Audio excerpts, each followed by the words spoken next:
Item number 1.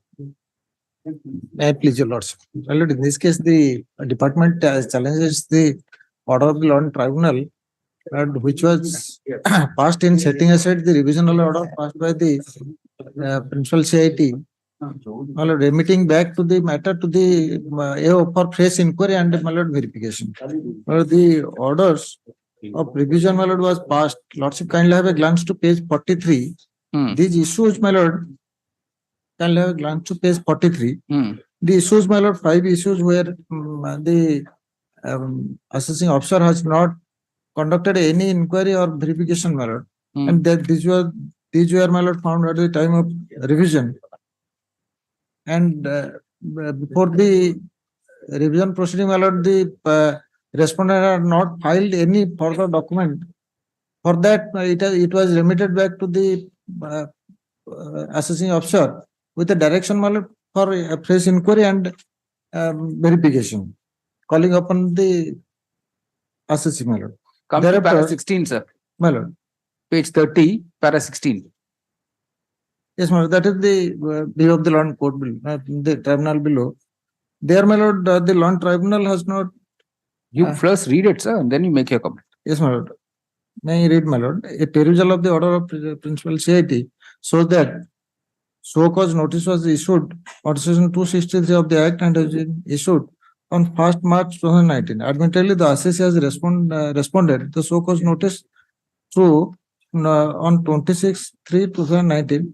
In the said reply, the assessee has stated that he would submit the details bills on 29/3/2019, which is evident from the extract of the principal CIT.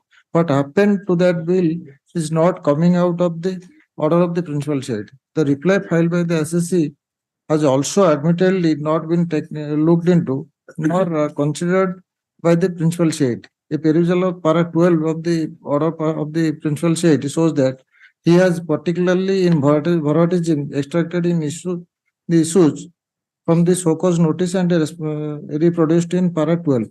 Then in para 13, he says that AO has not examined and verified many of the relevant issues either factually or from the angle of the relevant provisions of the Act before allowing such claim, and due to paucity of time, it is not possible.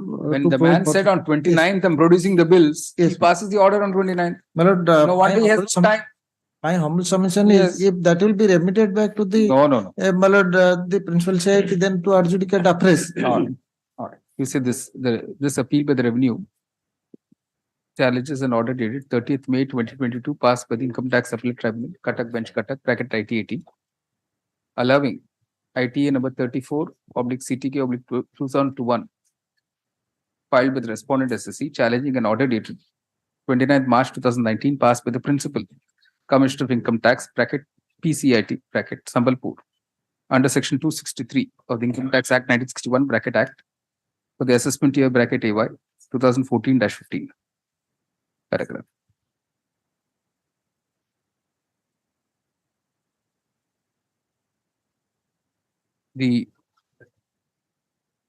This court has heard the submissions of learned counsel for the standing counsel for the revenue. Paragraph. The IT-80 is noted that notice was issued under section 263 of the Act to the SSC only on 1st March 2019. Full stop. And filing the reply to the notice, the SSC had sought time till 29th March 2019 to produce bills to substantiate the SSC's pleas. Full stop. The order passed, the PCIT appears to have passed the order on that date itself, that is 29th March 2019, without referring to the bills sought to be produced by the SSC. Full stop.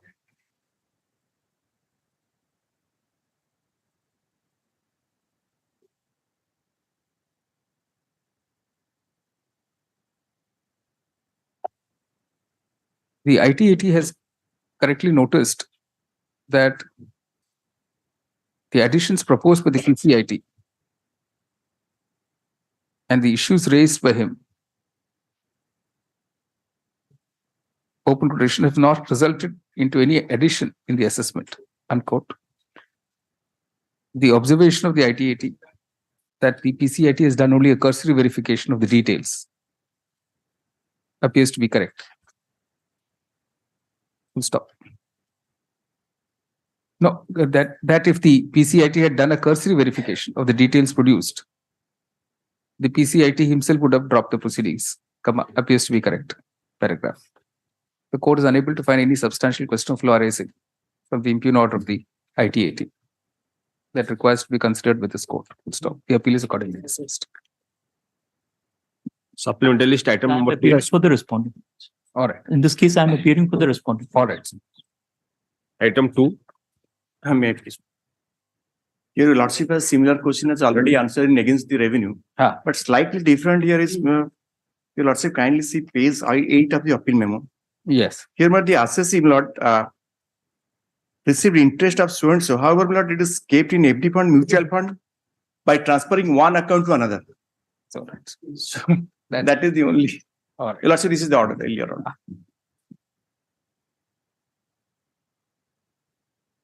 Nilachal Ispat Ligam, your lordship has judgment, and referring to that, your lordship dispose of this. All right.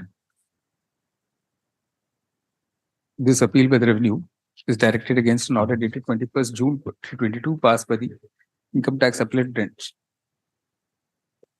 Cuttack bracket ITAT.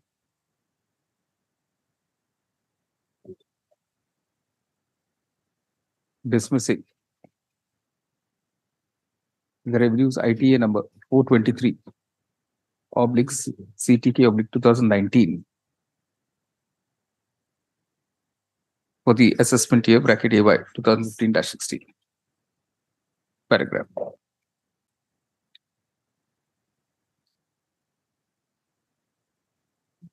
In respect to the same SSC or a different AY, this court has, by its order dated 2/5/2022, dismissed the revenues appeal ITA number 83 of 2018, which involves the same questions sought to be urged in the present appeal. Full stop. The said questions stand answered against the revenue in favor of the SSC by the decision dated 17th November 2021 of this court in ITA 8 of 2005 bracket Messrs. Nilachal Ispat Nigam Limited versus Assistant Commissioner of Income Tax Circle 2 bracket 1 Bhubaneswar. Paragraph. Consequently, no substantial question of law arises for consideration by this court from the impugned order of the ITAT. The appeal is accordingly dismissed. Item number 3. Millard, in this case, I am for the petitioner, Millard. Millard, in earlier writ petition, if the school authorities, without constructing the school building on their own land, constructed the building on the land of government of Orissa and the land of Lord Jagannath Mahaprabhu Vijay Puri, challenging the same, the petitioners filed WPC PIL, that is 29473 of 2022. And this honorable court on order dated 14/11/2022, Millard, lordship may kindly have a glance on annexure 2, page 26, Millard. Passed the order, and on para 2 of that order, it will open to the petitioner to request the collector to pass an appropriate interim order pending the completion of above exercise. The court clarifies that it has not expressed any opinion, any view in the matter. Millard, in pursuance of this order, the petitioner communicated the same to the collector, and collector on that is 24/11/2022 issued notice to the opposite parties, and simultaneously the petitioner filed interim application before the collector. Your lordship may kindly have a glance on annexure 4, page 29, that is 6/12/2022. Though he has filed the same since 6/12/2022, and in pursuance of his notice, moved it before the collector dated 6/2/2022, but till now he has not passed any order, Millard. And the opposite parties are now continuing their construction, Millard. And it will become prejudicial to the... This was listed on 6th February. What happened? Millard? Page 27, the matter has to be heard on 6th February before the collector. Millard, collector, the petitioner moved it before collector, Millard. In the earlier 6/1/2022. Mr. Parida, are you able to hear me? Millard. Are you able to hear me, sir? Yes, Millard. Please come to the bottom of page 27, sir. Yes, Millard. Are you able to see a date there? No, that is 6/1, Millard. Not 6/2, 6/1/2023, Millard. What happened on that date? What happened on that date? Millard, 6/1. What happened on that date? On that date, the petitioner moved before the collector regarding interim order. Millard, the collector inclined not to pass any order. When is the next date? Millard, When is the next date fixed by the collector? Millard, collector has not, so far interim application is concerned, collector has not passed any order. Mr. Parida, Yes, Millard. There is no whether pleading, there is no pleading. whether to that collector effect. has fixed a What further happened date of after hearing? 6th January, there is no pleading at all. You will ask me directly collector to dispose of this matter by the end of March. That way, Millard, so far interim application is concerned, Millard. No, we are not on that. We are asking a question. What happened on 6/1 or further date, whether has been given to you? Millard, on 6/1, the petitioner moved before the collector and collector, so far interim application is concerned, he moved before the collector for passing of a requested the collector for passing of interim order. But the collector. Mr. Parida, are you understanding the question or you are feigning any ignorance of understanding this? Millard. A simple question is asked. What is the next date of hearing given to you by the collector? Next date, coming week, I have not collected that date. yes, You do that. he You do that. is not pursuing the matter there. Yeah. No, pursued, not Counsel pursued. for the petitioner is unable to understand answer the question posed by the court about the next date of the proceedings before the collector. He seeks time for that purpose. List on.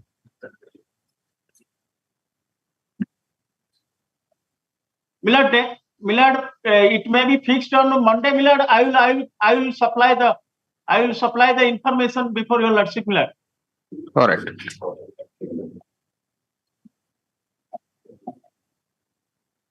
February 28th. Item number 4.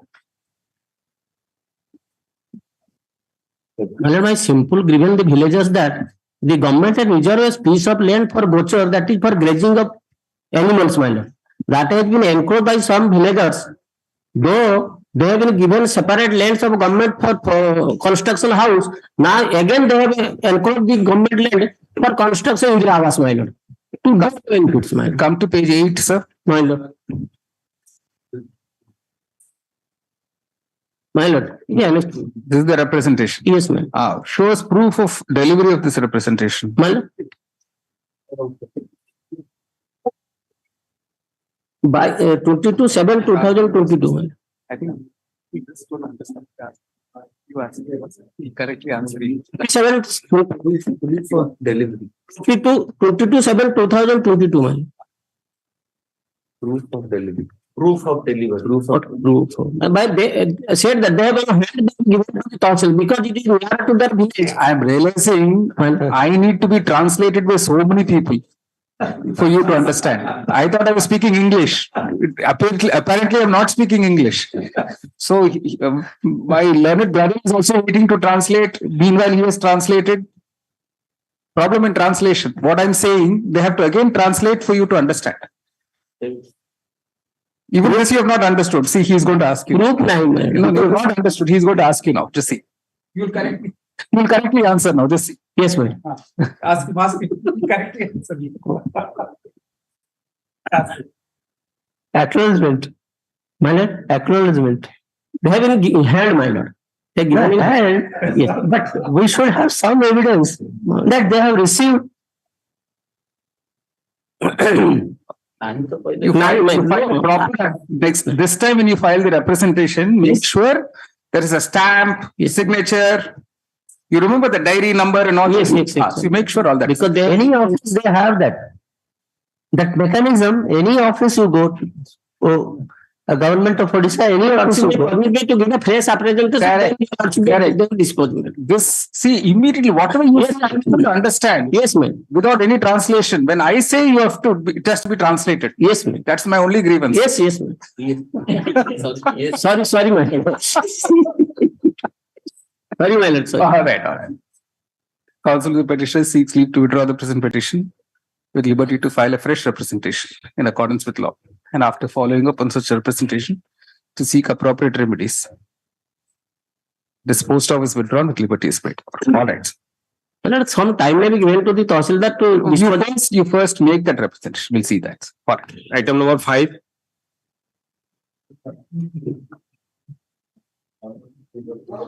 Item 5, meet please, Mullahs. Yes. Lordships, in this writ petition, Mullahs, the petitioner has challenged the order of the first appellate authority, Mullahs. Right. Mullahs, All right. 10%. they have already paid the 10%, Mullahs. All right. Mullahs, the petitioner company is suffering through financial hardship, Mullahs. Mullahs, I'm giving a copy of the judgment, Mullahs. If You know what the response is going to be. Show us. Show us.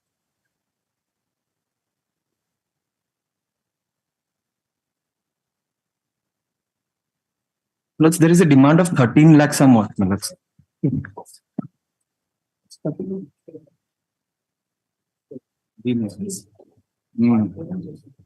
Some leniency.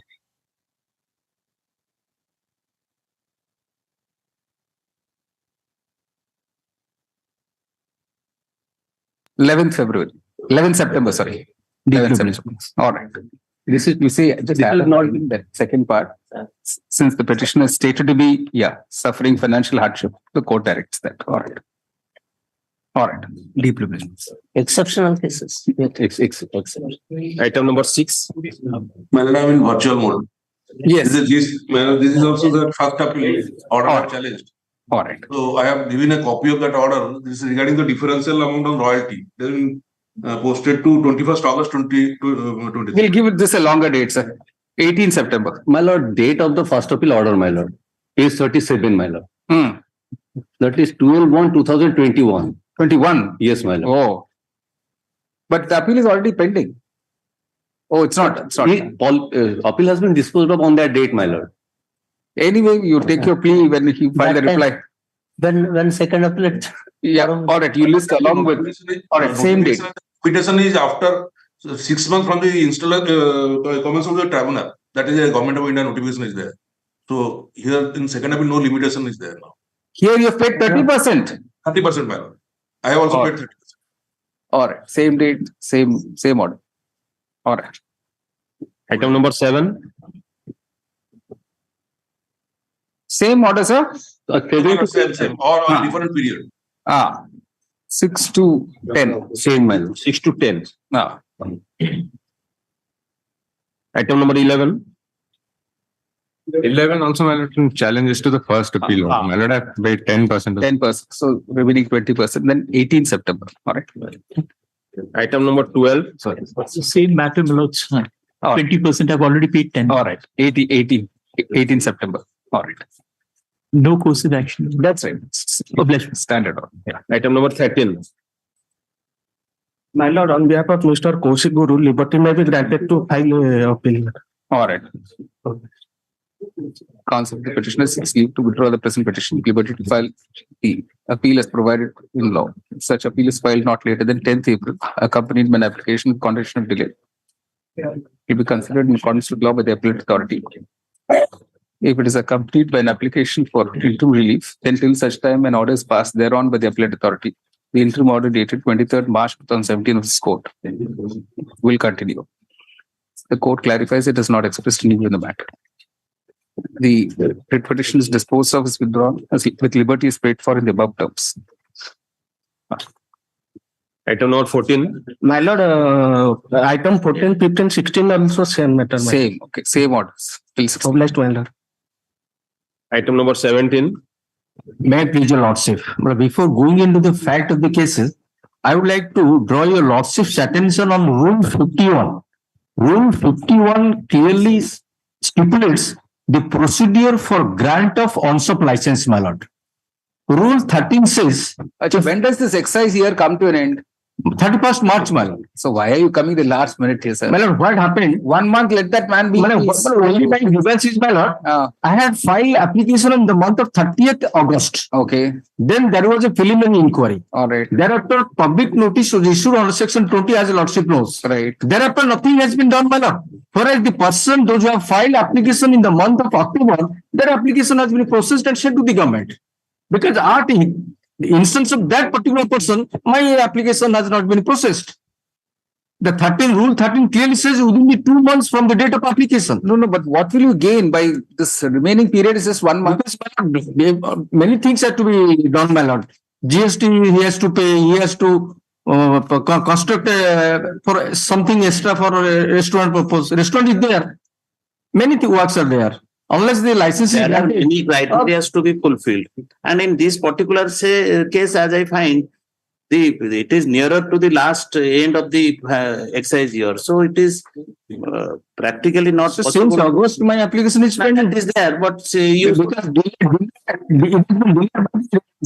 excise matter, not collector. Then collector. You should have come earlier to this court. Now, 45, 48 days. 45 days, it's not. Because that is delay on my part. This will become infructuous if we give a returnable date in March. This will become infructuous. No, my lord, because they have to do the final inquiry and file it to the commissioner. That's all. They had of 10 to 15 days. Steps to be done. Lordship may expeditiously, your lordship. All right. The petitioner's grievance is that his application for an IMF on-shop license has been pending with the government since 30th August 2022. Pending before the collector, my lord. Okay. Collector Baleshwar. For the collector Baleshwar. Full stop. Paragraph that. Considering that the excise year is coming to an end on 31st March 2023, it is directed that, if not already done, the collector Baleshwar will send his recommendation to the government not later than 1st March. To the excise commissioner, not the government. Excise then transmitted to the government. No. Collector will give to the excise commissioner. Thereafter, collector has no control. All right. To the excise commissioner not later than 20th February. No, today is already 15th. Okay. Not later than 22nd February 2023. And in turn, the excise commissioner will send the matter to the government not later than 1st March 2023. The decision on the application should be conveyed to the petitioner not later than 6th March 2023. The petition is disposed of the above terms. Copy of this order be sent to the collector Baleshwar as well as excise commissioner. The lordship may observe that the court has clarifies it as not expressed anywhere in the matter. All right. Obliged, my lord. Item number 18. My lord, on behalf of Mr. S.K. Patnaik, not only issue the condolence of delay. 181 days delay. All right. There's an unexplained inordinate delay of 181 days in filing the writ appeal, which will stop. The reasons for the delay are not convincing. Consequently, the court is not inclined to condone the delay. The IA is dismissed. Consequently, the writ appeal. Issue notice. Item dismissed, sir. This is what you get when you walk in like this. You don't have the paper book, correct? I'm not. So this is the price that when you walk into a high court, in the Chief Justice's court, without brief, all extraordinary. It's okay. It's okay. At least the rest of the bar should not pick up these examples. All right, my lord. All right. Suffering from throat infection. All right. Instruction to. All right. Item 19. Item 19 is the batch of writ appeals has been filed by the state, challenging the order passed by the Honorable Single Judge, Subcom case admission, and one writ appeal bearing number 53 of 2023 that could not be included, but all these are batch matters. Here that is 5322, and all these matters. The Honorable Single Judge passed an order Prior to that, your lordship can have a glance to page 125 of our brief.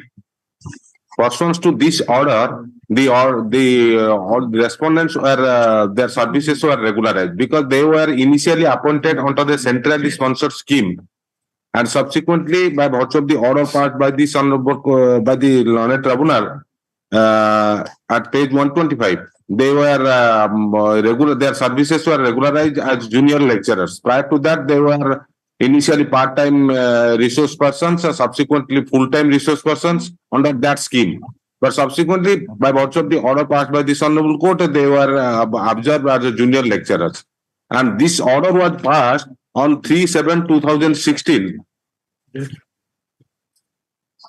There, the specific condition that their service regularization that is from the date of issuance of that order, and thereafter they filed original application before the learned tribunal, and subsequently being transferred. This was taken up by this honorable court by the honorable single judge.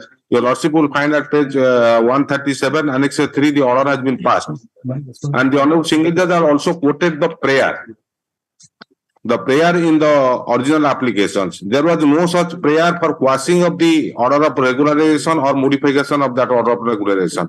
Rather, there was a claim for their regularization with effect from their initial date of appointment in the centrally sponsored scheme, which is not permissible that because there are so many judgments of the Honorable Supreme Court is there. If their appointment is under a schematic appointment, under a centrally sponsored scheme, state is not bound to calculate all the entire period for their service because that was a schematic appointment with consolidated remuneration. Which judgment, sir? Show us the judgment.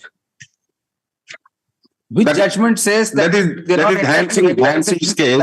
So far, apart from other cases, 2002, 10 to SCC, your lordship will find out brought these judgments. So the short point is, are they entitled to regularization from the date of initial joining? Yes. Or only from the date you give the order? Yes. That's the short list. No financial benefit. So main claim of ours has been rejected. Only a small minuscule has been allowed. That is, you take them from that date only for continuance. No financial benefits. That's very important. And if you also look to page 69, the order, in fact, these petitioners, they approached this honorable court way back in 2001. In 2010, it was transferred to the tribunal. 2014, it was disposed of, directing for regularization. And while they have regularized, they have also indicated the date of initial appointment at 2001, the very same order. But they have extended it only from the date when they passed the order. That is why the honorable single judge directed that you also look to page 69. 92, sir. Sorry, page 92. The first brief, I think. First brief. Yes. Page 92. Only after the contempt was filed, they have regularized, but they have regularized from the with effect from the date of issue of the order. Also, kindly look 3rd July 2016. Yes. 16. So they took 2 years to implement the order. 2 years to implement the order. And you also come to the next page, page 93. Also see list of so-and-so to be regularized against the vacant post of junior lecturer. Date of joining, you also see 2001. No, this order of the tribunal, they challenged it? No. No. Oh, I see. They implemented it. That's I think. And tribunal said regularized from only regularization. Or didn't say from That is why they then that becomes arbitrary. Then you sit over it for 2 years, you deprive them for 2 more years. There should be some principle, sir. There's no principle. Whenever I think I should implement, I issue an order and say, No. That's what it means. And then at least it should be from the date they filed the application. They filed a writ in 2001. No. Which was transferred to the tribunal. No. They filed way. It's a transfer application, sir. Before the CAT. It's a TA number of 2010. TA was filed by the association, not by the petition. Association is representative of all of them. Yes. They filed a writ petition first, which was then transferred to the CAT. Yes. So at least from the date of filing the writ petition, it should be there. But you give it at least on the date of filing the writ petition. But from the date of initial entry was under a scheme. Whatever, sir. You are regularizing the service now. Employing the government. Regularizing the service. It's only the date from which and only notional. They don't want financial benefits. Two judgment I have given to lordships. Once to regularize it must relate back to the date of appointment. Your lordship, I have also given that judgment of Dhyan Singh, very short judgment. Your lordship can No, I saw that. Dhyan Singh, correct. Which is the other judgment, sir? Kindly. You said two judgments. Yes, two judgments. One is Humanyan. Yes, sir. And the other? The other one is GP Doval and others versus Chief Secretary, Government of UP. Where is that? And this subsequent judgment that. No, GP Doval you've not given. Yes. Then GP Doval, please give it. This one.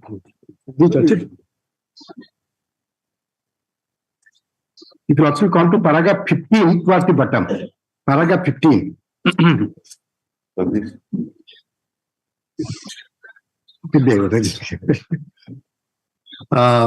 From top fourth line, it is obvious common sense that in the absence of a contrary rule, the approval, which means confirmation of the authority, which have the authority, power, and jurisdiction to make appointment or recommend for appointment, will relate back to the date on which first appointment is made. And the entire service will have to be computed in reckoning the seniority according to the length of continuous officiation. That had not been done in this case.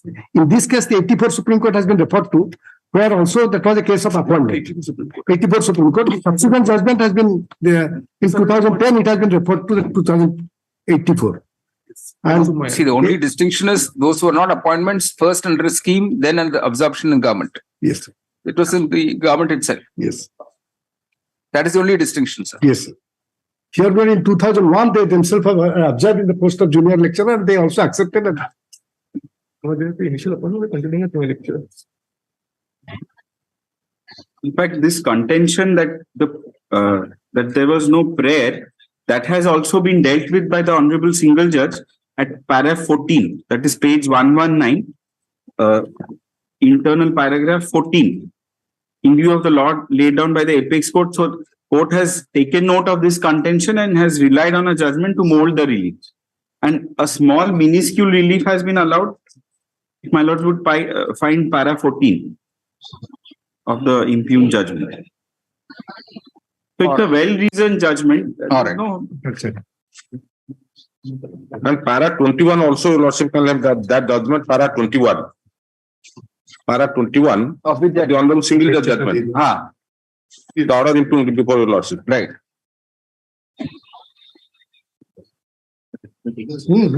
In view of the law laid down. Yes. Yes. The apex court, this court holds that the claim of the petitioners that the regularization of their services should relate back to the date when they were engaged as part-time resource persons, that is from the year 1991, cannot be granted. Correct. This is the view of the Honorable Civic. Correct. They are not challenged. Correct. You are challenging it. No, so that's what they're not asking from 91. Yes. When are they asking from? Initial joining as full-time resource persons. Part-time, subsequently full-time. So the relief is from the time they joined as full-time. Full-time, yes. Only from the date they joined as junior lecturers, that can be given. yes, that has been done. Para 23. Para 23, that is explicitly written. Correct. I don't know why they challenged this order. Yeah. In fact, we were not granted majority of the reliefs, but still we are happy. They should not have challenged Then this. I have prepared short date chart. If you also will come. Para 23, it is clearly mentioned. Correct. After this, nothing remains for them just to take away this notional benefit. All right. These writ appeals by the state of Orissa through the School and Mass Education Department, SME Department bracket, are all directed against the common judgment dated 7th October 2021, passed by the learned single judge, allowing disposing of the batch of writ petitions filed by the respondents questioning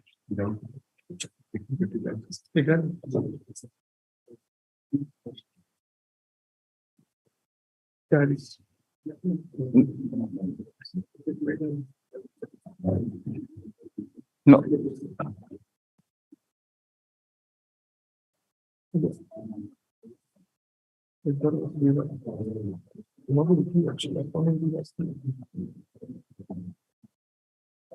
No, seeking the relief.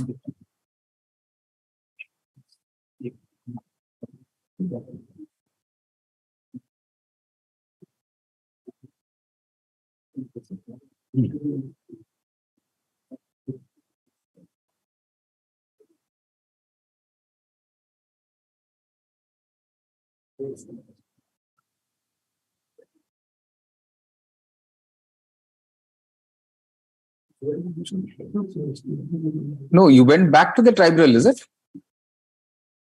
What happened? Why are these writ petitions bracket OAC? After 2014, again, we approached the Tribunal. Where is that second order of the tribunal that you have not mentioned in your list of dates? second order of the tribunal.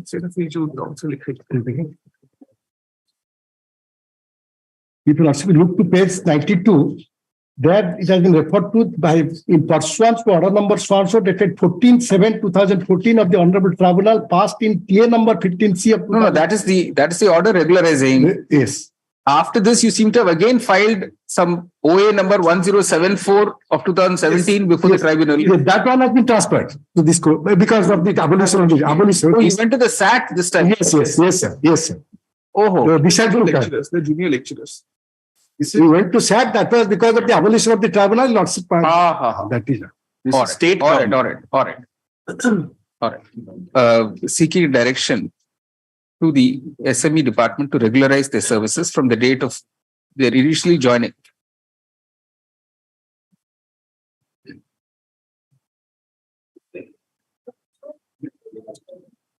The posts of junior lecturers. Full stop. By the impugned judgment, the learned single judge, while rejecting the prayer that they should be regularized from the date of initially joining as part-time lecturers, has directed that the services be regularized from the date of their initial joining as full-time resource persons. Paragraph. The background facts are that pursuant to the National Policy on Education introduced in 1986, 31 higher secondary vocational schools were opened by the government of Odisha under the centrally sponsored scheme, single quotes, vocationalization of secondary education, unquote, by an order dated 27th July 1988 during the academic session 1988-89. Full stop.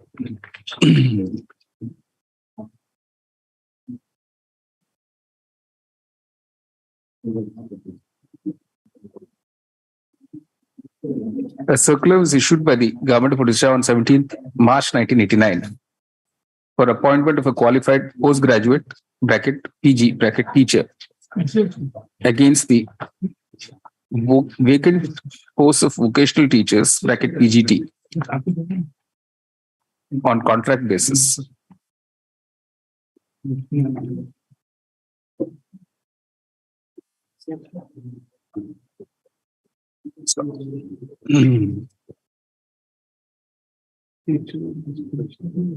In the second phase, for the academic year 1990-91, 150 higher secondary vocational schools were opened.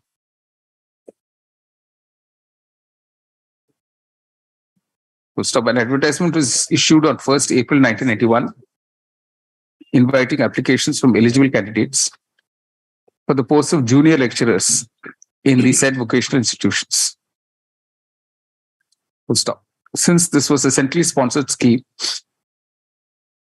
75% of the salary payable to the staff was to be reimbursed by the Government of India. Unless the posts were filled up, the Government of Odisha could not claim reimbursement. Paragraph. The respondents herein were appointed against the posts of junior lecturers.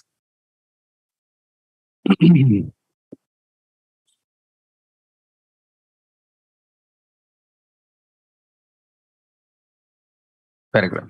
On 6th June 1996, a Gazette notification was issued regarding engagement of part-time resource persons bracket (PTRP) in the higher secondary vocational schools.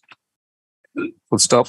This was followed on 21st August 1996 by another Gazette notification regarding full-time resource persons bracket (FTRP). Paragraph.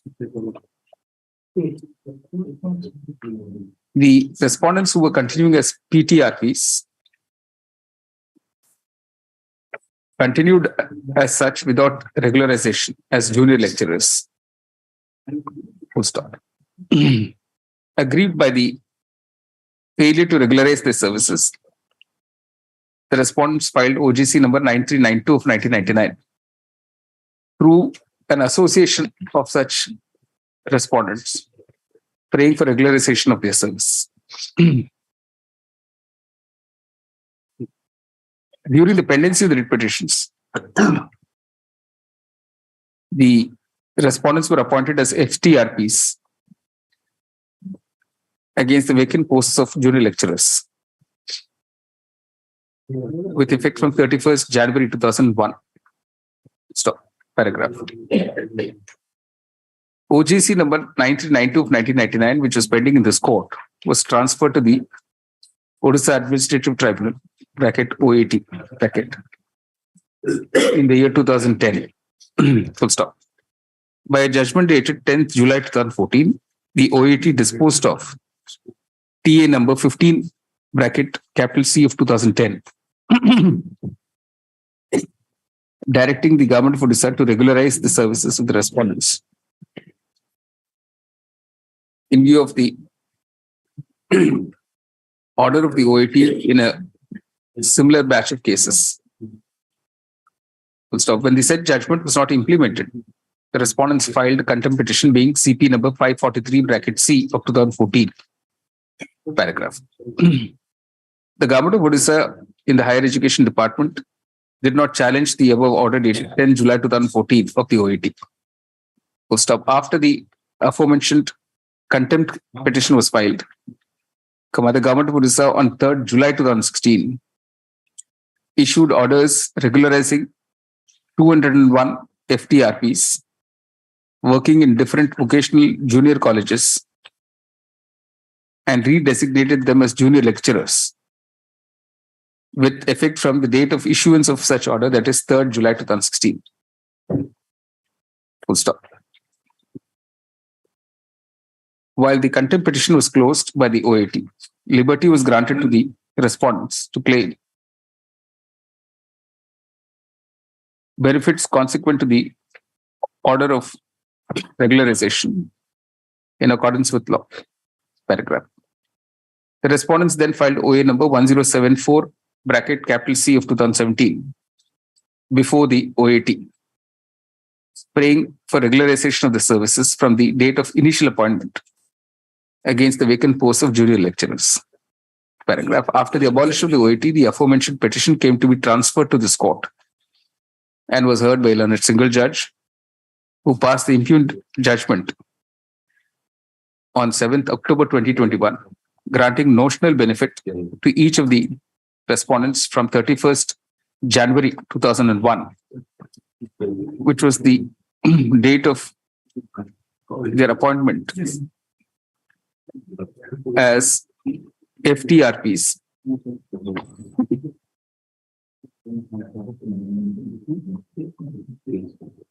Against the vacant post of junior lecturers. Paragraph. Mr. Mahapatra, learned standing counsel for the SME department, relied on the decision of the Supreme Court of India in Dhyan Singh v. State of Haryana 2002 10 SEC 656 and contended that since the initial appointment as FTRPs of the respondents was under a centrally sponsored scheme, the state government cannot be expected to regularize their services from a date earlier than the actual date of regularization, which in this case was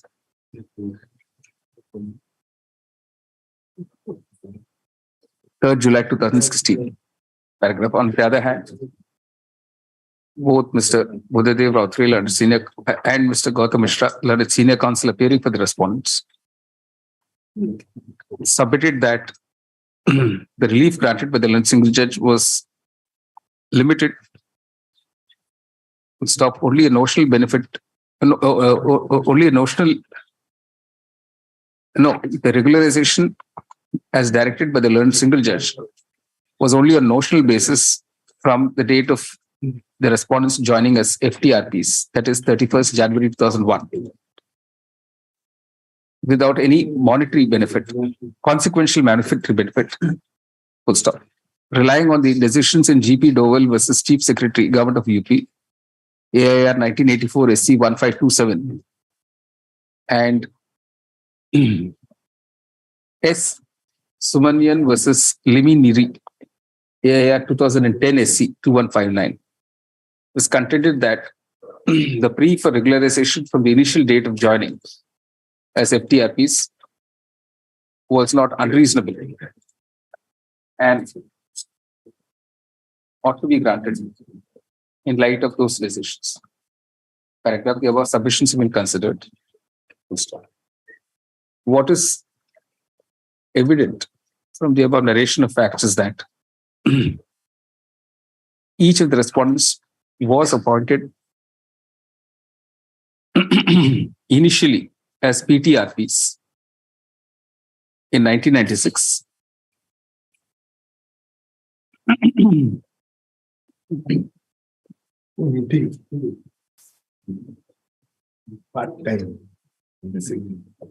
No, since 1991. 1991.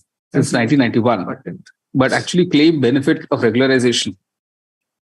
No, 1991, full stop. Although they claimed the benefit of regularization from their initial appointment as PTRPs, that is 1991, the learned single judge did not grant them that relief. Full stop. What was directed to be granted only was regularization, on notional basis, with effect from the date of their appointment as FTRPs, that is 31st January 2001. Paragraph. While it's true that you say the plea that the respondents are entitled to regularization only from the date that they are regularly appointed to a post and not earlier, when they were still engaged under a centrally sponsored scheme, cannot ipso facto be applied in the present case, considering that the respondents were, pursuant to selection process, appointed as FTRPs with effect from 31st January 2001. Full stop. It is for this reason that the relief has been granted by the learned single judge to the respondents in a limited manner, namely that regularization of their services will be with effect from 31st January 2001 and not from 1991 when they were first appointed as PTRPs. Paragraph.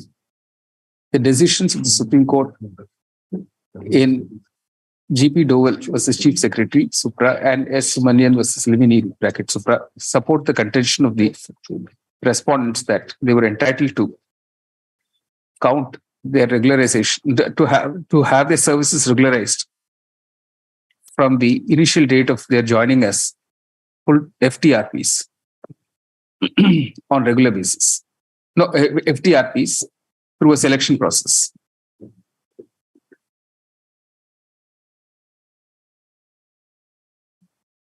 Considering that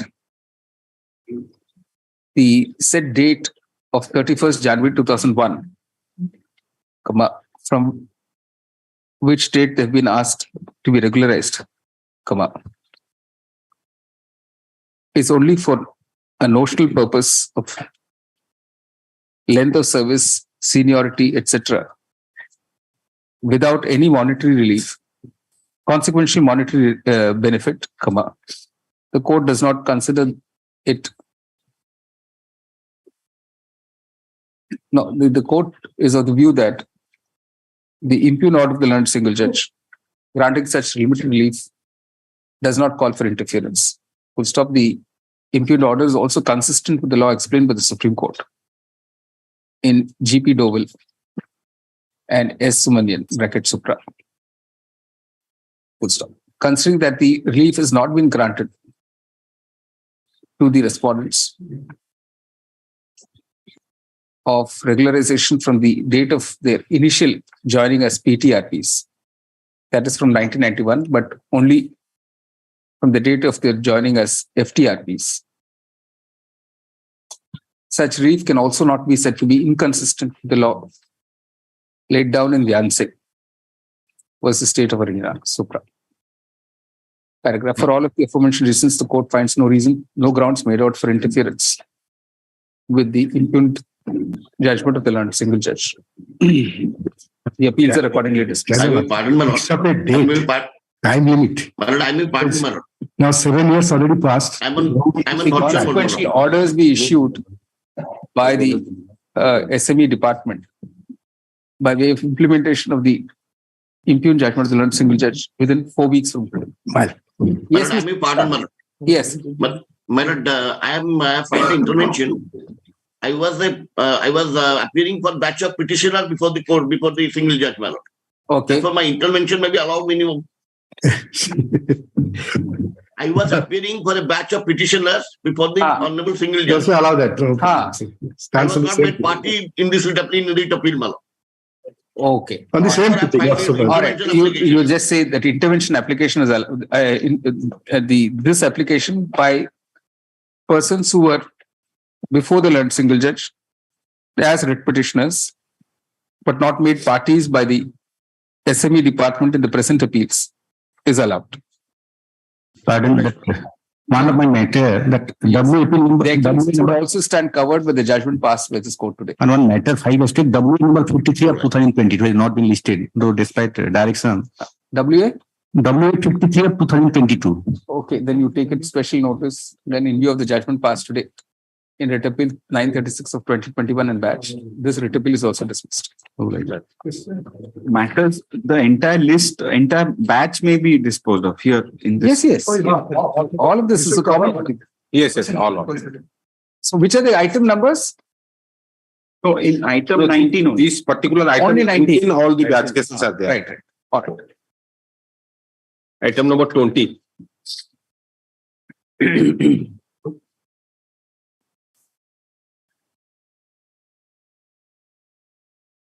For item 20 in this matter, may it please your lordship.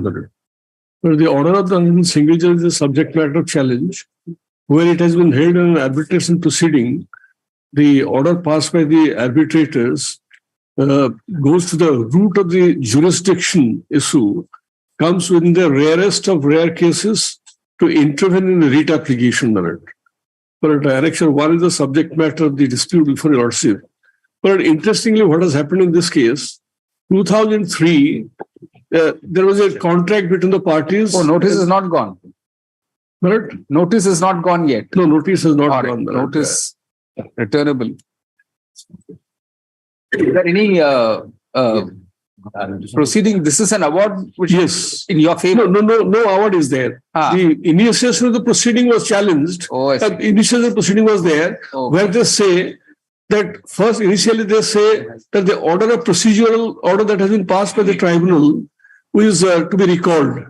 Nice. And then they withdrew those applications, saying that the previous tribunal's order will be called for. But the previous tribunal, 3 judges were there, 3 persons, 3 engineers were there, 2 of them were already dead. But the subsequent appointment of the arbitrators, 3 arbitrators were appointed. Honorable Justice Prasad is there, Justice Parisha is there, Justice P.K. Tripathi is there. When they directed them to proceed to the matter to file the claim statement, they filed an application to call for the records. The Honorable Tribunal said, you yourself participated and agreed to file the claim petition.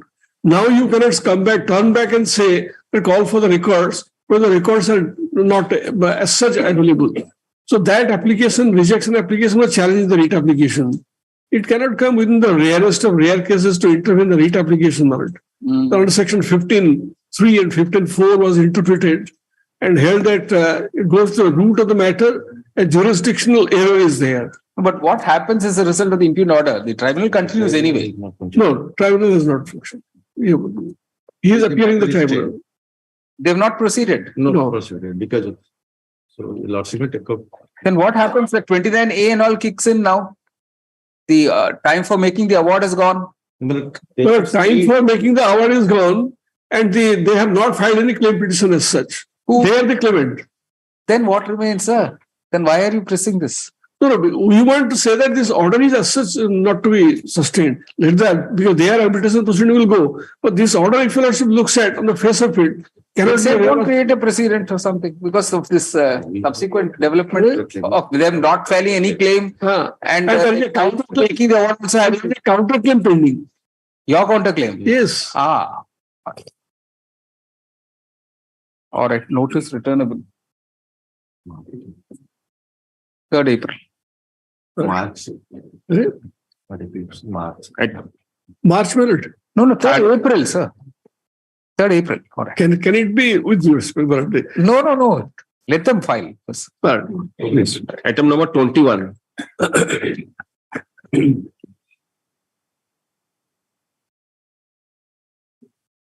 My lords, I'm appearing on behalf of Siddheswar Malik. My lord, the conducting counsel is unwell. I am pray for a short adjournment, my lords. I consider the appellant state to be unwell. List on 18 September. Item number 22. May I please, your lords?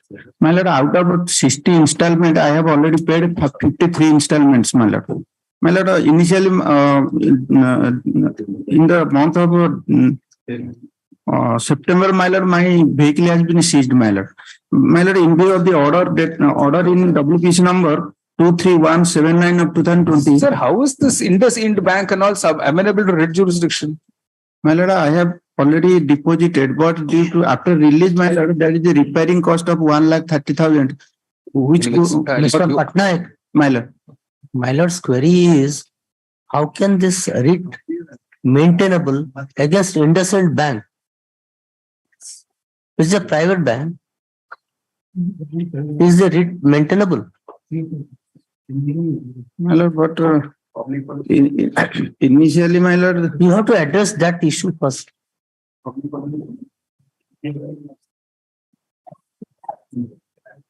My lord, let it come next week. I will satisfy, man. Say in 1 week, I don't think IndusInd Bank will become a public sector bank. IndusInd Bank will remain in this 1 week also only as a private bank.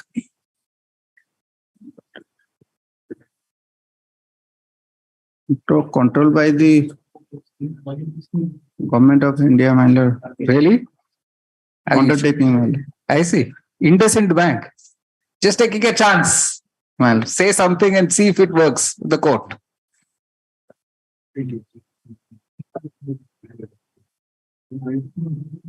Only 7 installment is outstanding, my lord. There are so many other remedies, sir. In the considered view of the court, my lord, no writ petition is maintainable against a private bank like the IndusInd Bank. And that is another reason why the impugned order of the single judge dismissing the appellant's writ petition does not call for interference. Stop. It is clarified that the dismissal of this writ appeal will not prevent the petitioner, appellant, from seeking other appropriate remedies in accordance with law. So the writ appeal is dismissed in the above terms. Item number 23.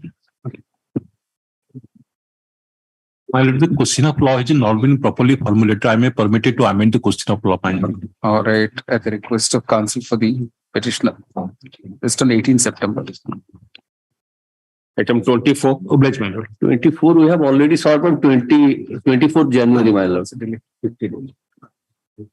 You are there for the... I'm appearing for the respondent, my lord. Yes, sir. My lord, that has been posted to, my lord, see the last order, my lord. The questions of law has not been admitted as yet. 15 February, it says, last order. Yes, my lord. Today is 15 February. The question of law is at page 29, my lord. 29 of the revision petition, whether on the facts and in the circumstances. Mosquito repellent. Yes, my lord. What have they held and what do you want to contend? Tax at 12.5% as per Part 3 Schedule B. My lord. OVAT Act.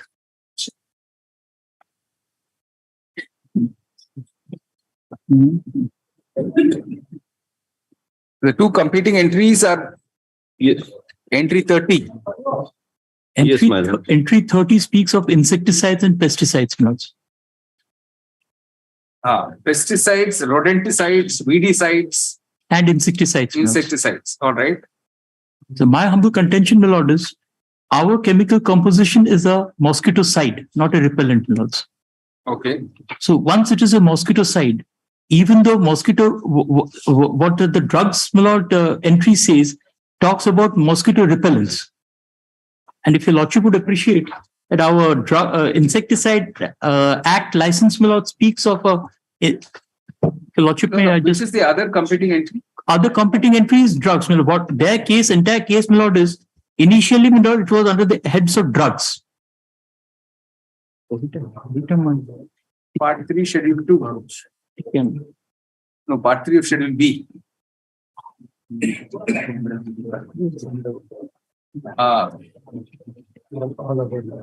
Like a residual entry.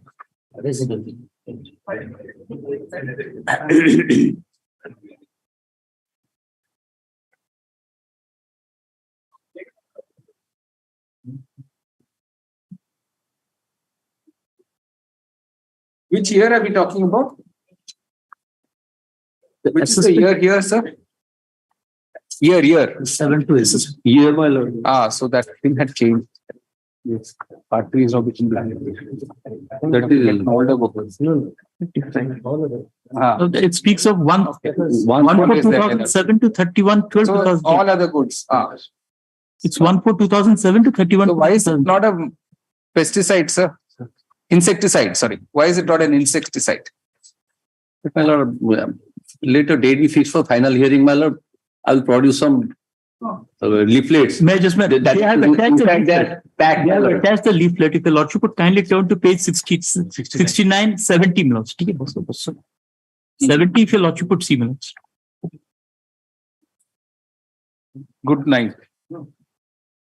Mahajambo.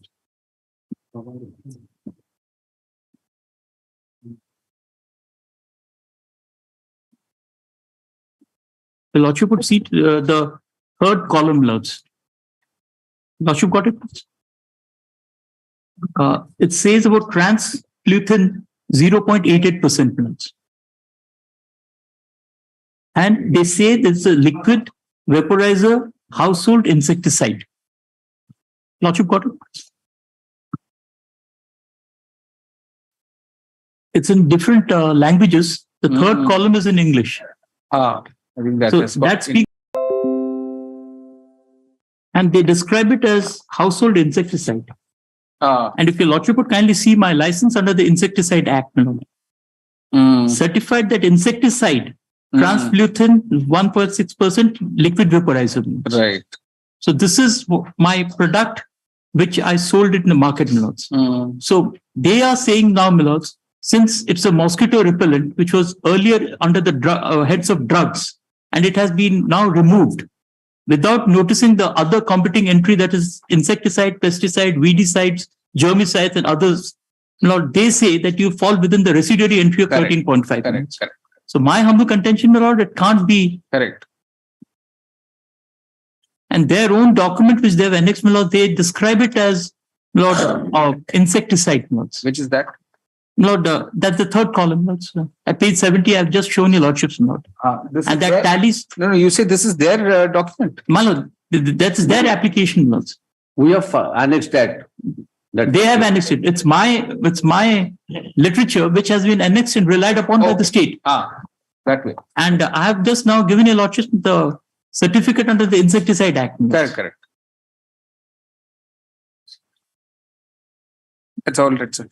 You see, the department has come in, has filed this revision petition aggrieved by an order dated 17 March 2021 of the Orissa Sales Tax Tribunal, Cuttack, bracket, Tribunal, dismissing the department's essay number 209 bracket V80 of 2017-18, which in turn was an appeal under section 78 bracket 1 of the Orissa Value Added Tax Act 2004 bracket OVAT Act.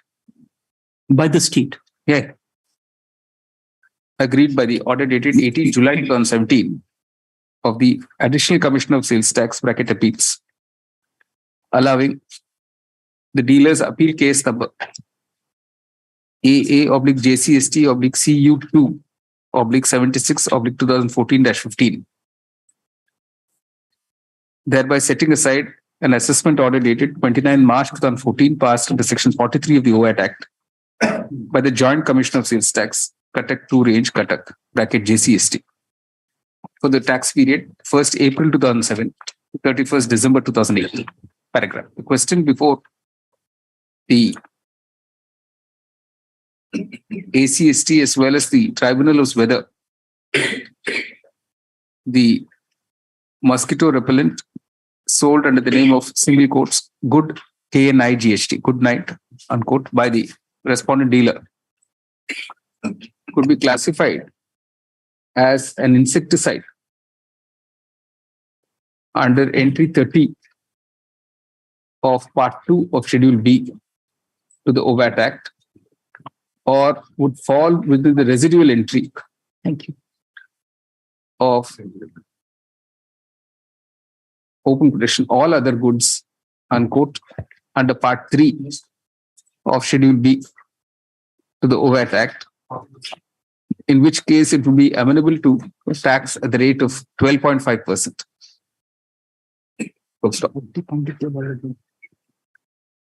Paragraph. The ACST and the tribunal have concurrently held that the product in question is in fact an insecticide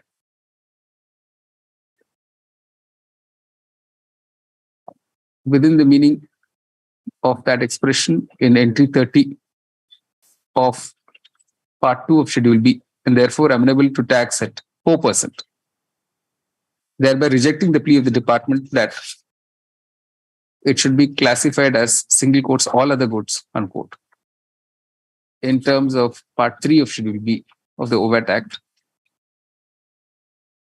amenable to tax at 12.5%. Paragraph. The literature accompanying the product, which has been enclosed with the present revision petition, reveals the ingredient, the principal ingredient of the product to be single quotes transfluthrin, TRANSFLUTHRI, 0.88% W/W liquid vaporizer. Full stop. It is explained in the said literature that transfluthrin 0.88% W/W liquid, open quotation, is an effective insecticide recommended for the control of adult mosquitoes in the household. Stop, unquote. Additionally, as pointed out by Mr. R.P. Karal, learned counsel appearing for the respondent dealer, opposite party dealer, the opposite party holds a certificate of registration of insecticides under section 9 bracket 3 of the Insecticides Act 1968 for manufacture of the said insecticide transfluthrin 1.6% W/W liquid vaporizer under section vaporizer, full stop.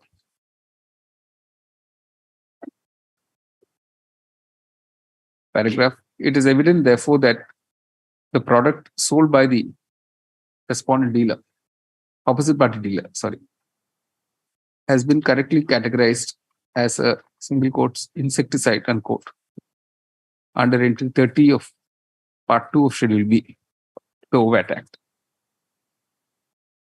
Paragraph. The court is therefore satisfied that no error has been committed either by the ACST or the tribunal in accepting the plea of the dealer and negative the contrary plea of the department. Stop. The court is not persuaded, therefore, that the questions sought to be urged by the department in the present revision petition Beg your require to pardon. be examined with the court. Stop. Beg your pardon, my lord. Entry 30, my lord. That reads, my lord, chemical fertilizers, pesticides, rodenticides, weedicides, and insecticides, germicides, herbicides, and fungicides. They come under one society that, my lord, agricultural purposes. No, nothing like this. All right. The revision petition will come in. Oblations. Item number 25. My lord, similar matter has been admitted by our lordship on yesterday at ITA 62 of 2022. Order is not appropriated. 62 of Not 2022. admitted, sir. Maybe notice was issued. Yes. So in when is this that case, listed? When is that listed?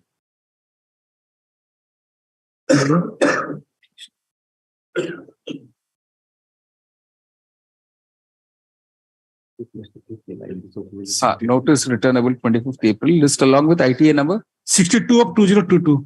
62 of 2000. All right. Item 26. 26, 27, 28 the same. It is a director of Indrani Patnaik. And same case has been issued notice.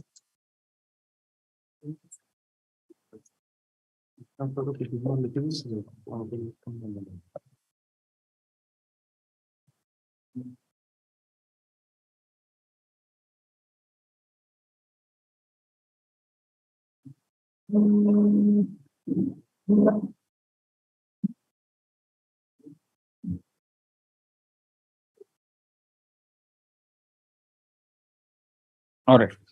Same date. Same order, same date.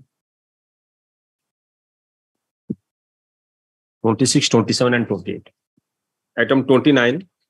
29 and 30 on behalf of Mr. Mishra, my lords. In these, we'll remove the defects in a week's time. Your lordship may give me a week's time to remove the defects.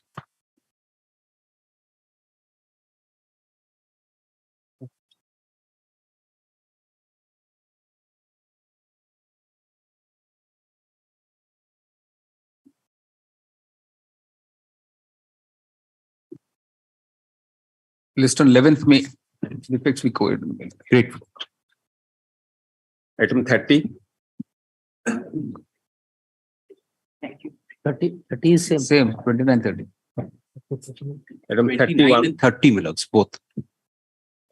Item number 31. 31, my lord, I pray 1 week time to remove defect, my lord. All right. List on 10 May. Defects we removed. 33, 34, and 35 same, my lord. Item 32. May please. Here, my 15 days delay is there, not? And the issue here is not delay control. Issue here is not the inadvertently, not the word of set aside has not been mentioned in the order of the regional authority. Therefore, tribunal not in page 13 and 14 of the running page held that the order is not sustainable. And lordship know the technical error and humanly corrected. And lordship remember the judgment of the Rajasthan High Court. See paragraph 12. That if it is curable and not affected anyone, then it cannot be considered to be legal. Only that ground had been there. Tribunal is rejected. And if your lordship see the order of the regional authority page, running page 33, the intents of the is that you remanded back. If lordship, I'll place paragraph 9 of the regional authority order, running page 33. Therefore, never premises the fact of the case legal position emanating from the various decisions of CI as Supreme Court and High Court. I hold that assessment order so and so erroneous insofar as it prejudicial interest and remit examination for both the trade payable and other current liability, as discussed supra to the file AO, and is directed that AO should verify the claim of the assessee in the above two head thoroughly in light of this. You are arguing ITA 93, right? Yes. Just come to the impugned order, page 14. Page 14, yes. Yes, Lord. Yeah. Start from para 5. Yes. Admittedly, the PCIT has not set aside the assessment order dated 27/12/28 while passing the order of 263 of the Act against the assessing order. No purpose sought by setting aside the impugned order passed under principle for adjudicating issue, insofar as it would amount to extent of limitation provided under 263 Act. In these circumstances, as the principal has not set aside the assessment order passed under 144 of the Act, dated 27/12/28 as against the assess, the order of passed on the Act by principal said in case of impurity is uncertain. Consequently, the same is hereby quashed.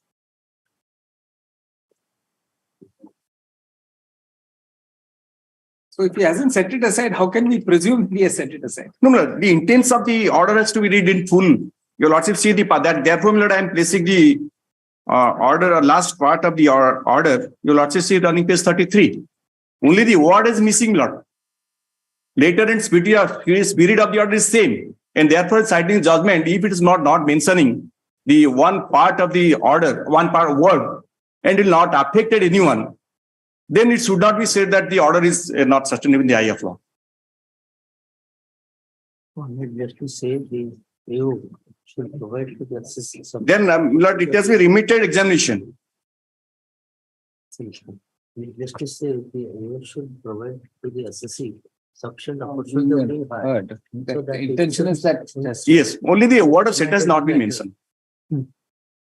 The above direction would also not be prejudicial to the assessing in line with the sections. Or noted returnable.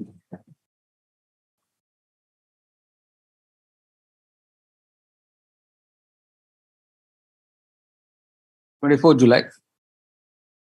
Two IA may be allowed, Lord. IA is allowed. One dispenser, second is not, delay. Much obliged. 33 and 34. Oh, I don't know, 35. That's also one. 33, 34 and 35, I prayed for removal of defects. Yeah, along with that same. I don't know, 36.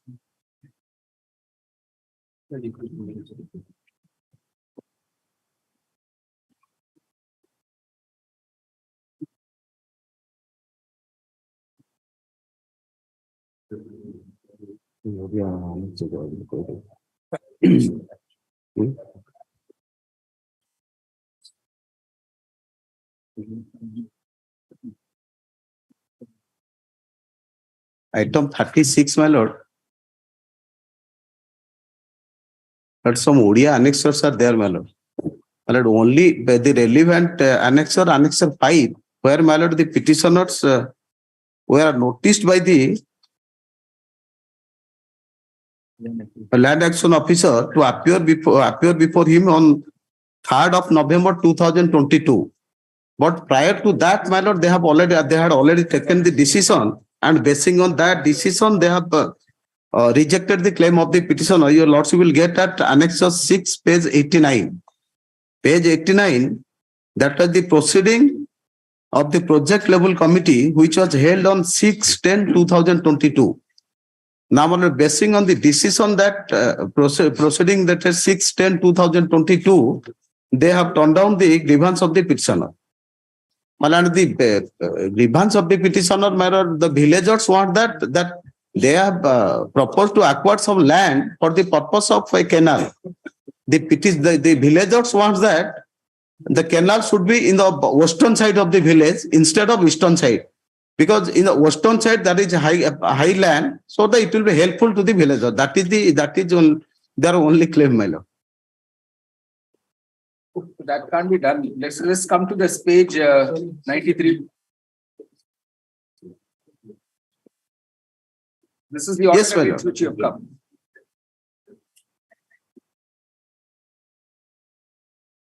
Yes, my lord, that order is there, my lord, the 23rd of November 2022, my lord. Correct. But that order based on the decision of the project level committee dated 6/10/2022, Annex 6. While disposing of the earlier writ application, this honorable court specifically directed that the petitioners will be given an opportunity to have their say. That's what they've been given that opportunity. No, the opportunity they're given, but prior to that, they have already taken the decision. No, it's all right. So may I pray, my lord, will approach again, my lord? No. Let it come to it. So, challenge this petition. This is the second round of litigation concerning the petitioner's plea for realignment of the canal from eastern side of the village to the western side of the Chatna village, CHHATNA, realignment of the Baisinga branch canal. Paragraph. Earlier, the petitioners had filed writ petition civil number 16872 of 2022, was disposed of by this court on 20th of July 2022, asking that the petitioner's representation be heard by the authorities. Pursuant thereto, the petitioners were heard at length, and the representation was rejected by the impugned order dated 23rd November 2022 by the zone officer Lakshmi Posi, which reads as under reproduce that whole order of 23rd November 2022, page 93. Paragraph. Consequently, the petitioners states raised that the petitioners may be given one more chance to persuade the authorities about changing the alignment of the canal in question. Full stop. The court is not persuaded to accept the above plea. Full stop. A project level committee had already examined the whole issue and had already declined to change the alignment. Full stop. The petitioner's grievance that they were not heard before such decision was taken by the PLC has now been allayed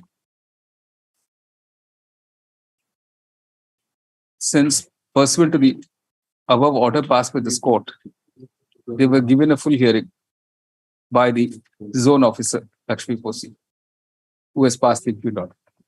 Paragraph. Considering that these are technical issues where the experts and technical personnel of the state are in the best position to determine the appropriate alignment of the canal, the court finds no reason to interfere with the impugned order. So the writ petition is accordingly dismissed. Item number 37. May I please? The petitioner has approached the authority with a representation that is pending before authority, specifically of opposite by note 4 by page 25. The Lordship may direct the authority to dispose of as per the term and condition. The petitioner's representation, bracket Annex 3, shall be examined by the Tahsildar. Champua Tahsil, Yonja district, and after giving the petitioners a hearing, a reasoned order should be passed by the Tahsildar not later than 1st June 2023 and be communicated to the petitioners within a week thereafter. The court clarifies it has not expressed any in the matter. Item number 38. Okay. Please, Your Lordship. This is a PIL regarding to illegal encroachment of government Gochara land. In this regard, my representation is pending before the opposition court, Tahsildar Pipili, Annex 2 series, page 11, my lord. Same order, Annex 2 series should be examined by the Tahsildar Pipili, opposition court. Tahsildar Pipili, bracket opposite party number 4. And after notice to petitioners and opposite party number 5 and giving them a hearing. A reasoned order should be passed not later than 1st June and communicated to the parties within a week thereafter. The court clarifies it has not expressed any. Item number 39. May I please, Lords. The annexure 6 is the pending at page 32, my lord. The opposite party number 1, my lord. The matter regarding the praise for the issue of the ROR. The petitioners are refugees family and established in 1960 in Mahakalapada block in the district of Kendrapada, my lord. The state government also issue the K farm quota and collect the rent, my lord. So what is, 1 minute, sir. Which page is your representation? Annexure 6 at page 32, my lord. That is to be taken care of by Tahsildar, not by the collector, my lord. No, Tahsildar is to issue the patta, let the order. The whole district is a collector is a revenue, sir. No, this annexure C. Annexure 6, collector, my lord, opposite party number 3 directed, my lord. No, where is the proof of delivery, sir? Proof delivery, there is no proof of delivery. My lord. Yes, my lord. That's when proof of delivery, lord. Sleep also, Xerox, my lord. All right. Petitioner's representation, packet annexure 6, shall be examined by the Tahsildar. Tahsildar Mahakalapada, opposite Mahakalapada, district Kendrapada. And after notice, the petitioner as well as the opposite party 6. And after giving them a hearing, a reasoned order shall be passed not later than 1st May, be communicated to the parties not later than 8th. Court clarifies it is not expressed. My lord, may I submit one thing? Lordship may kindly see, I don't know why he has included the chief minister as opposite party number 5 and the governor as opposite. That may kindly be directed to be deleted. Because these are minister, no. Opposite part number, the representation to chief minister. Forget it. That's all right. All right. Yes. Item number 40. May I please, my lords? Yes. In this case, two issues are involved, my lords. First is, my lords, challenging the legality and validity of levy of tax imports, my lords. That stood culminated with judgment of William Fernandez case, 9/10/2017, and Honorable Apex Court directed me for revival, and that is pending for lordship, my lords. But so the second question is concerned, my lords, the order of assessment. So lordship kindly turn to page 190, my lords. 190. This is covered by ECMA's judgment. That is why I wanted to bring lordship's notice. Page 190, my lords. You lordship kindly see the first line. This is order of assessment passed under section 10(1) of the OET Act. Means reassessment, because in case of the petitioner company, so on and so on. Now, you know, kindly see skipping one paragraph in next, because the dealer was earlier self-assessed under section 9(1) of the OET Act 1999 by filing of return in form E3 as there was no arithmetical error. This is the ground leading to reassessment, which your lordship have negated in paragraph 32 of the ECMA's judgment. I have given a copy of the judgment. Let me take instructions, my lord. Why? But it has come for the first time, my lord. Record has to be verified, my lord. Record cannot improve upon the findings of the assessing authority. Well, let me take Very a chance. clear finding. Let me take a chance, man. That leads to buying time for nothing. No purpose will solve. It has not been admitted. Clear. I think my friend can never improve upon the judicial, quasi-judicial finding of the assessing authority himself. Para 190 very clear. Because there is no error in the returns filed. And your lordship, if your lordship permit me from my lord's judgment, my lords, so clearly your lordship have mentioned in para 32, my lords. I was just now repeatedly reading that paragraph. It's so clear, my lord. Para 32. For a while, at page 23 of my lord's judgment, my lords.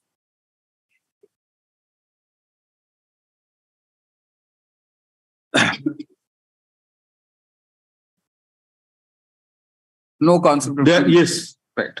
No communication acceptance. Very clear terms your lordship said. One date may be given, my lord. Let me call for the records, my lord. All right. For my satisfaction, my lord. Mr. Jagvindu Savuli on a senior counsel refers to the judgment of this court. Not reported, is it? Actually, in ECMA's Racines versus State of Orissa, and submits that inasmuch as the impugned reassessment order was not preceded by communication of the acceptance of the self-assessment by the petitioner, the impugned reassessment order should be set aside. Paragraph notice, he accepts notice and states that he needs time to verify the records at his request list on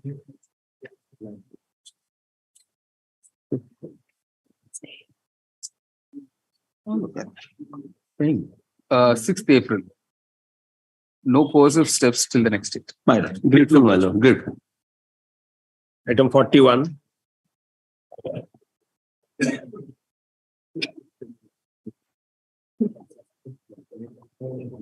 Whatever, my lord, one of time for remove the defects, my lord. 2019 matters, sir. Yes, sir. Not now.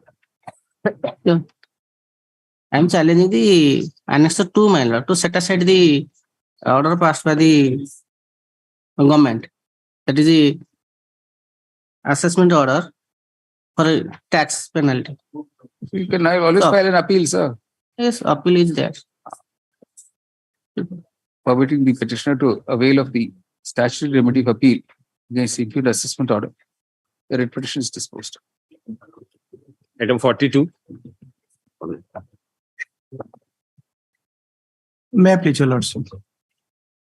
My lord, at the outset, the petitioner is challenging the rejection order of a compounding application. My lord, clearly the rejection order says that the petitioner has filed the application much delayed prescribed by the guidelines of the CBDT. So only on the ground of equity, because my outlet was burnt, my lord. It caught fire. So I was in a distress, I could not file in time. No. When was the fire? When was the time? What are the dates? My lord, I filed, my lord, more than 50 months delay. How many months? 50 months. If it's 5 years after 50 or 15? My lord? 50 or 15? 50. 15 or 50? 50. 50. It's a nice way of putting it, sir. Instead of saying 4 years, you're saying 50 months. 4 years will seem very long. 50 months doesn't seem so long. All right. So even if it is burned down, you can't be traumatized for 4 years, sir. My lord, actually, as for the guidelines CBDT has issued on 17th September 2022, they have extended it up to 36 months. Relaxation. This even goes beyond that, sir. My lord. Admittedly, the compounding application filed by the petitioners was delayed by 50 months, that is more than 4 years. Stop. Although the CBDT had permitted a delay up to 36 months, clearly the petitioner far exceeded that period as well. Stop. Consequently, the rejection of the compounding application by the impugned order on the ground delay cannot be interfered with. The writ petition is accordingly dismissed. Same order in the next one. Right. 43, 44. 45 till 45. Till 45. Right. Item 46. In this case, in earlier occasion, this Honorable Court directed the appellate authority. Your Lordship may kindly have a glance on Annexure 10, Millard. In that case, Your Lordship directed the appellate authority on para 2, learned counsel for the petition is if this court gives a direction that the appeal filed by the petitioner should be disposed of strictly in accordance with law. Yes, Millard, in pursuance of that order, the petitioner approached the appellate authority by the Annexure 11, Millard, on dated 18/1/2023. Till now, the appellate authority is not taking any step. Rather, the assessing authorities are demanding to realize the erroneous amount of Millard from the petitioner. Millard, in this connection, I am approaching this Honorable Court for interim protection till my appeal be disposed of. Yes. Who's for the department? Who's for the department, sir? Income tax. Mr. Parida, have you served copy? Yes, Millard. To whom, sir? To the Union of India, Millard. Sir, let me make myself understood by you. Union of India is from Delhi onwards, sir, everywhere. There is a standing council. Have you served any standing council? Yes. Office of Standing Council. There's nothing like Office of Standing Council, sir. There are standing council with Income Tax Department. Have you served any standing council with Income Tax Department at this High Court? Milord, I just saw. Sir, we'll give you free advice, sir. You did not ask for it, but we are giving you. There is one Mr. Chimanka, there is one Mr. Mahapatra, there is one Mr. Satpathy. These are all standing counsel for Income Tax Department. You are probably not aware. Are you aware? Are you aware of these names, sir? They feel very upset. They are counsel appearing every day in our court. If you say you do not know them, they will feel very upset. Milord, I have not served them, copy, but I have served. You have to serve them, sir. Only then they can help you and they can help us. All right. Milord. We give you 3 names. Now you choose which name you want to serve. A copy of this appeal. Area is different. That's what. Let him come talk to each of you, sir. All right. Counsel for the appellant will serve on any of the standing counsel of the Income Tax Department a copy of this paper book to enable them to seek instructions. Thank you. In fact, the previous order should itself tell him what's the previous order.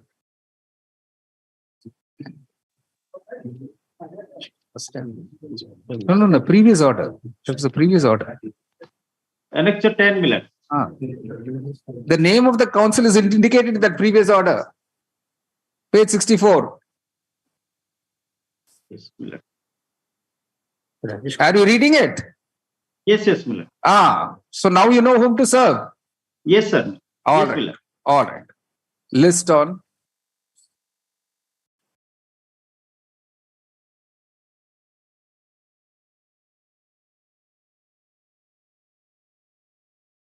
March 21st. Item number 47. Milord, in the meantime, interim protection, Milord. No, sir, not without hearing them. Yes. So I've already served copies on my learned friend. This is a GST tribunal matter. I've already paid 10% in the first appeal stage. Or 20%. 20% of the balance amount of tax. 18 September. All right. And, no course of action. Right.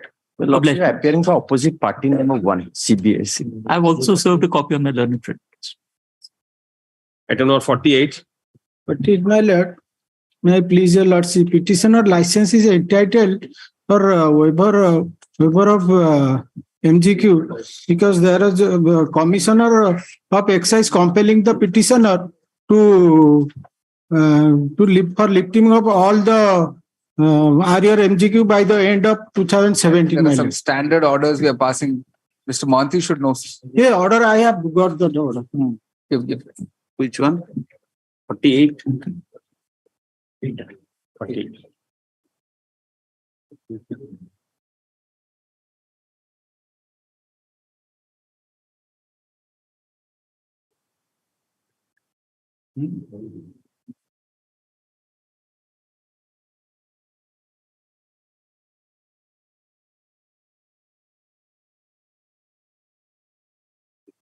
Waiver of MGQ. You have to change something, sir.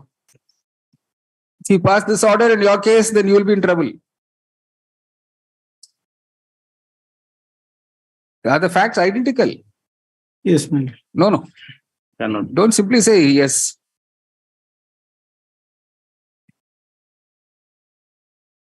For instance, name of council is not the same. This order was passed, my lord, Justice Indra Manthi and my lord, Justice Biswat Manthi. So what am I asking? What are you telling us? Did I ask you which judges have passed this? Council. Your name is not PK Ratha, correct? Here it says heard Mr. PK Ratha for petitioner. Shall we pass that order? Something you have to do, sir. Some effort you have to make. Don't give us so much homework. I know you think we don't have enough work, but please make some effort. All right. Call out the next matter. Same order. Item 49. May I please, Lordship. Your Lordship was pleased to, my lord, direct me to actually remove the defects I couldn't, I have filed the second copy, but I have solved the. Which matter is this? What's the matter about? My lord, your lordship may kindly see. The annexure 1 is my lord, the public notice was made, but for installation of a on-shop, IMFL on-shop. And I have filed objection, the petitioners filed objection under annexure 2. That is provided under law. Rule 34 says, my lord, I have quoted that rule, page 6, para 6. No, but this excise year must be getting over now. My lord, the date fixed is 16th October. He has given it on 8th November. That's it.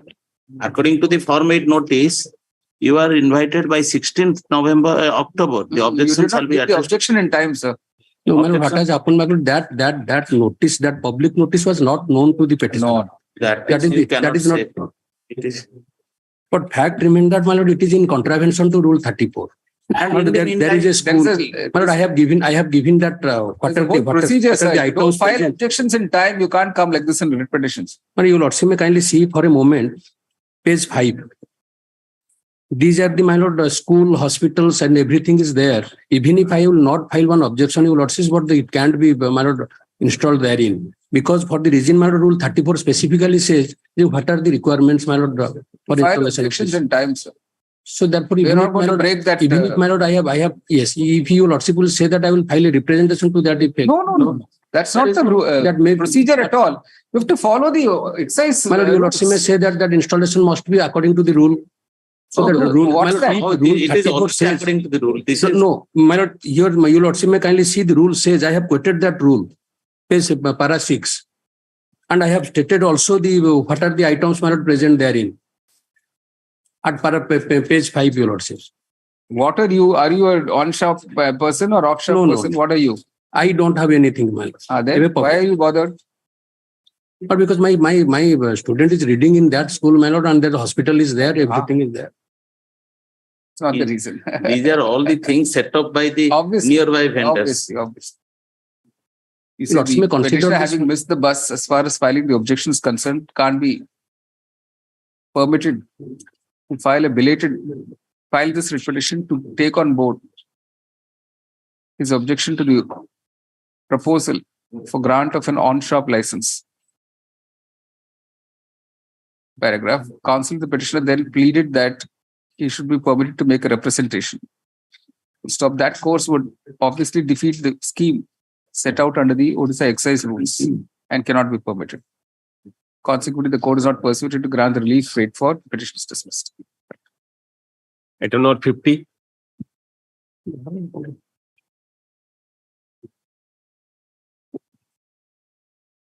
No, item 50, there is incomplete requisites. It is in showing noting. They are perhaps they are necessary parties. Not after so many years, sir. I am submitting.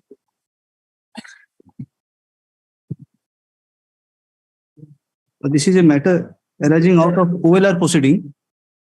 And no, you've not filed requisite. That's the end of the matter. You can't wait for 12 years to file requisites. That was the order. Earlier the order was the main contesting party, the opposite party number 1 has already appeared. The opposite party number 2 and 3 are the real owners in a Benami transaction. Their notice was mirrored the previous order may be seen. Incorrectly, opposite party number 1 had to be served, but that was rectified. And now 2810 says respondents 2 and 3 are contesting private respondents. Yes. Not pro forma. No, they're contesting appeal. You did not file that. I may kindly examine whether, because I think this is already a writ appeal of 2011. Your Lordship may kindly give 1 week time. I will say only 2022. A further opportunity was granted to serve opposite party. Respondents 2 and 3. However, requisites were not filed. So the court, considering this is a writ appeal of 2011, the court does not propose to grant any further indulgence in the matter. It's dismissed for non-prosecution. Item 51. Item 51, my lord. Mr. B.S. Tripathi and his associate name may be deleted, my lord. Wrongly it was filed, my lord.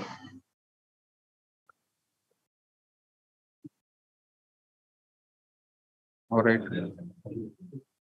What's this matter, sir? I have prepared, I have given a short date set, my lord.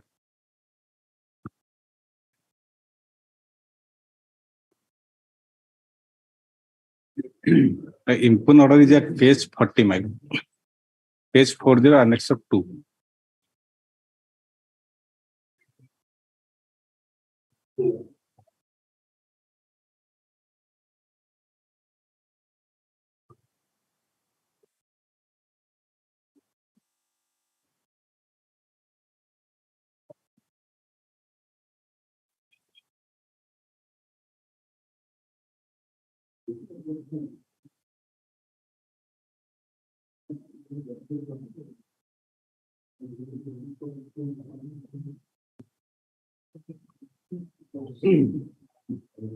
Yes.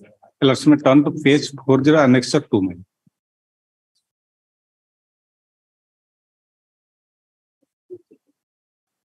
That the termination was under challenge. The termination order is at page 20, my lord, on 13/1/2012. They terminated on the ground that he does not have that requisite qualification.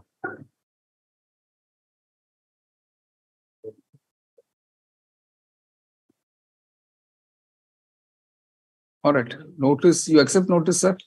My lord. It shall be a stay of the impugn order till the next date. List on 9th August. Item 52. Delays condoned. There is no delay, my lord. There is That's no, what condoned anyway. I-132. Dispense with is allowed. All right. and that order may be stayed. Set it. And I am continuing, my lord. It's only regularization, sir. Yes, ma'am. 52. It's a state appeal, your lordship. My lord, persons to order dated 1/12/2022, I was required to file affidavit. As for that, I pray your lordships, I may be given short accommodation for filing the affidavit persons to the earlier Last order. opportunity granted to the appellant to comply with the order dated 1st December 2022 before the next date. List on 9th August. My lordship, I have a small prayer. Yes. Because, your lordship, because of the pending of the writ appeal, the present petitioner is not already appointed. The order is of 2nd of August, your lordship. Can I pray for an early date? Because he's not getting appointed, and other teachers, they have been appointed, your lordship.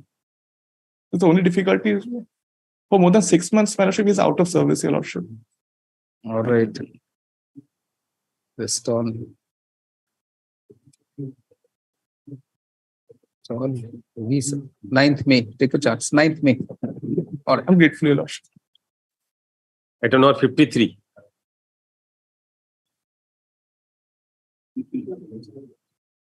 My lord, this matter, your lordship, I am also filing one additional affidavit. Your lordship will find from the impugned order of the honorable single judge that honorable single judge has passed an order for a grant of all the financial benefit from the date of a retrospective promotion. I think we Order is passed this 50. order earlier, no? I think Page similar matter 50. we passed an order. This headmaster thing.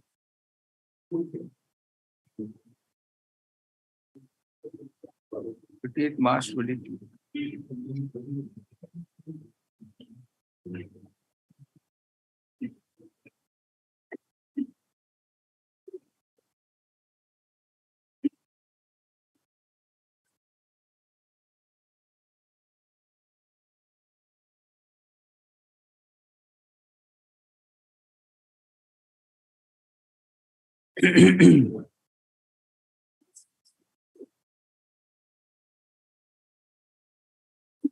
I don't know, can you see page 65? That is the ordering portion of the unknown single judge. The Para 18, you've complied with another order, he says. that intra-departmental communication was under challenge and that has been quashed. That recently, your lordship, recent Supreme Court decision is that intra-departmental communication that cannot be challenged, my lord, because that is a communication between two departments of the government. No order was passed.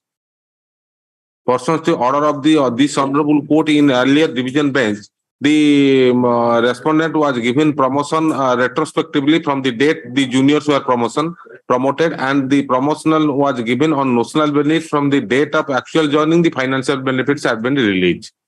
But here, on the basing upon this intra-departmental communication dated 14/3/2012, he filed one original application which was being transferred to this honorable court. The matter was taken up. Notice is gone. Are you appearing in the matter? No, notice has not yet been issued. I see. All right. Notice returnable. 8 August. The contempt petition penny filed may be got adjourned to a date beyond that date.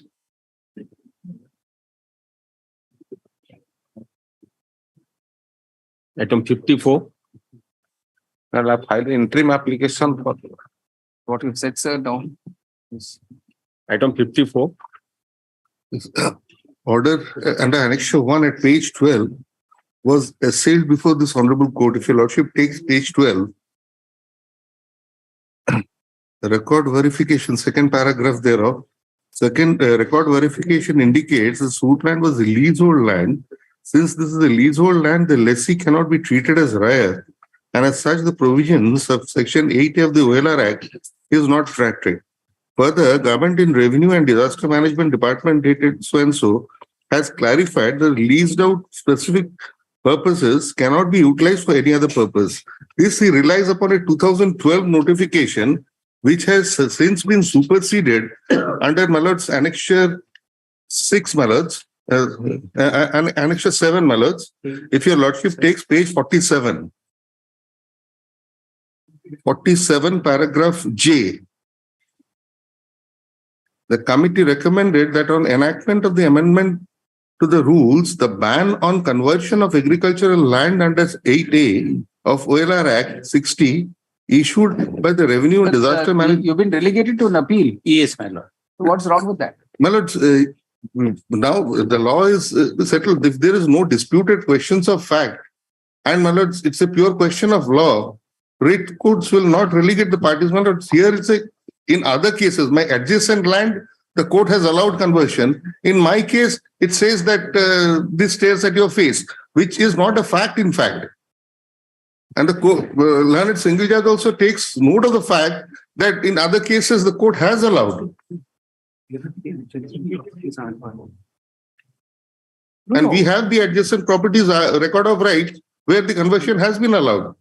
And my lord, your lordship knows that these lands in Bhubaneswar now, they come within Bhubaneswar urban agglomeration now. They cannot be treated as agricultural land because they are small parcels of land which have been purchased individually where houses have been constructed. Those facts have to be examined, whether in fact it's a... And another fact, your lordship knows that all these leases were granted for agricultural purpose. It was granted for agricultural purpose. Now whether conversion is allowed according to the lease condition, that is to be examined by the appellate. That is why lease was granted. Much has changed, my lord. Much water has flown down the Mahanadi in the meantime. This is now part of urban agglomeration. The plots have been subdivided. Is it vacant or you already built on it? Sorry, Malaj? Is it plot or any built-up structure has come up on that? In my plot, it's just a boundary. No constructions have been made because I want a conversion and thereafter only I can construct. But the adjacent plot, houses have come up. On both sides of my plot, houses have come up. And in para 4 of the impugned order, and your lordship, single judge has given liberty to the petitioner to raise all the grounds before the appellate. And your lordship may kindly take that at page 13, the record of rights which have been issued in my favor, it says Dakhal Satta Sunna. That also has been clarified by the government in the meantime, which your lordships will get at page. We can make this appeal time bound if you so wish.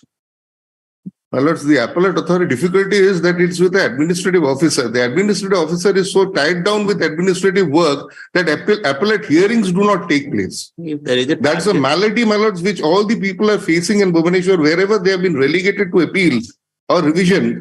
My lords, those matters are not being taken up even when times have been set by this honorable court. Because, my lords, because of their administrative contingency, they are not able to attend to this judicial work. That's a fact, my lords. My learned friend will candidly admit to that. No, I don't know. This may not be correct because once the order of the Honorable High Court goes to them, they have to comply it in letter and spirit. And my lords, here, my lords, my difficulty is that the order, impugned order, the notification under which the prayer has been negative, that has been issued by the collector. So, my lords, what will the SDO do? No, that sub-collector. Sub-collector, what will this do? Can he go, my lords, against the order of the wrongly collector? mentioned, but that is sub-collector. Bhubaneswar sub-collector is the appellate of this. Sub-collector, my lords, is inferior to the collector, my lords. The collector's order has been referred to. Maybe, Referred to, but no, orders passed by the additional Tahsildar.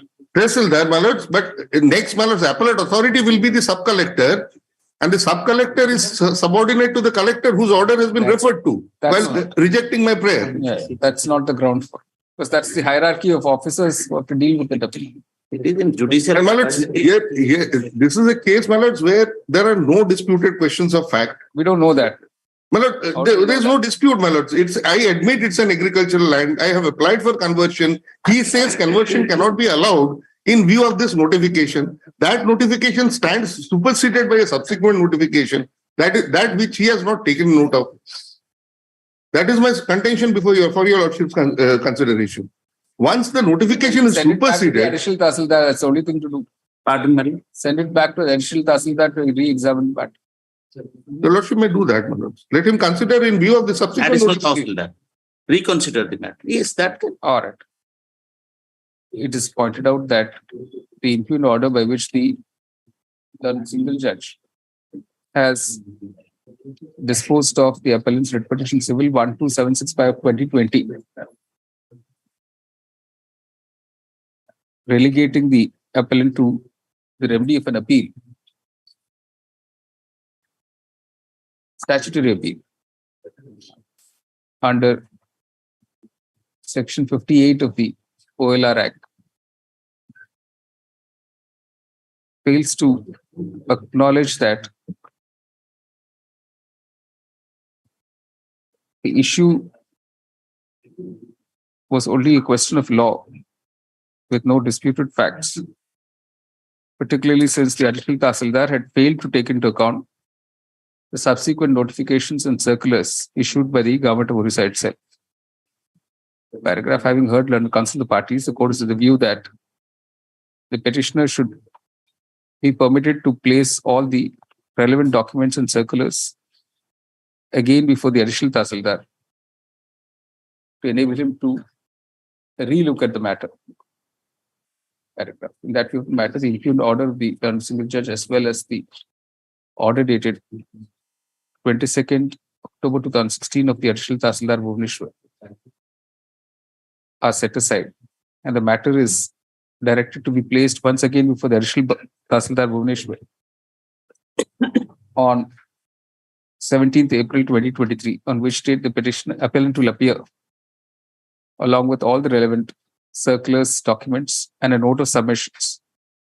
Full stop. After hearing the appellant, the additional Tahsildar will order a fresh reasoned order, uninfluenced by the earlier order passed by him, in accordance with law, within a period of 3 months thereafter. The court clarifies it has not expressed any way the matter. The appeal is disposed of. Obliged, I do. Item number 55. 55. May I please, Madam President? In this item number 55, certain defects have been pointed out. At least you will also make allow me only 1 week for removal of this one. Matter about writ appeal.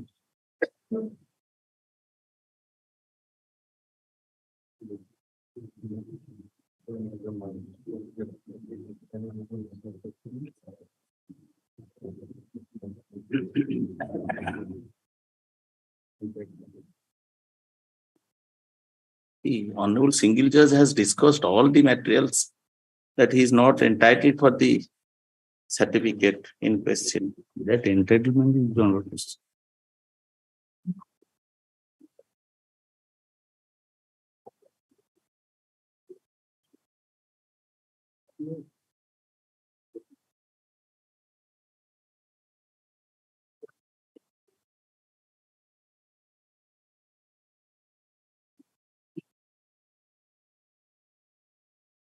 Why did you argue on merits only? Both your parents are government employees, annual income exceeds 8 lakhs. Yes, my lord. But my lord, while disposing the earlier writ application, the Honorable Single Bench, my lord, disposed of the writ application. In the meantime, one miscase which was sought for certain amendment that was pending.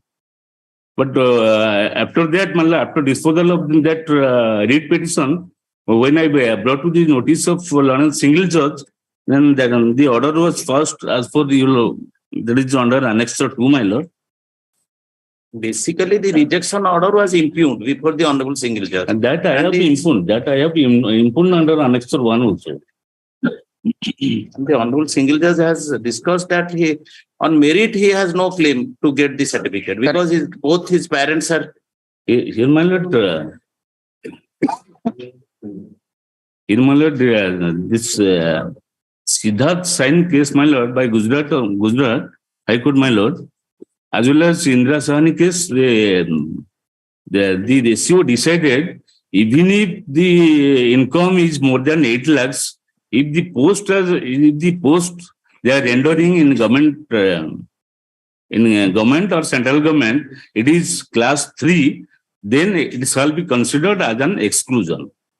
If it is more than the class 3 post, then this exclusion clause shall not be. So, about creamy layer, sir, it's not about class 3 and all. It is more than 19 lakhs. That is the observation. Creamy layer is the annual income criteria. If your annual income is above a certain limit, then you can't be considered as creamy layer, below the creamy layer. Let here, that is given here.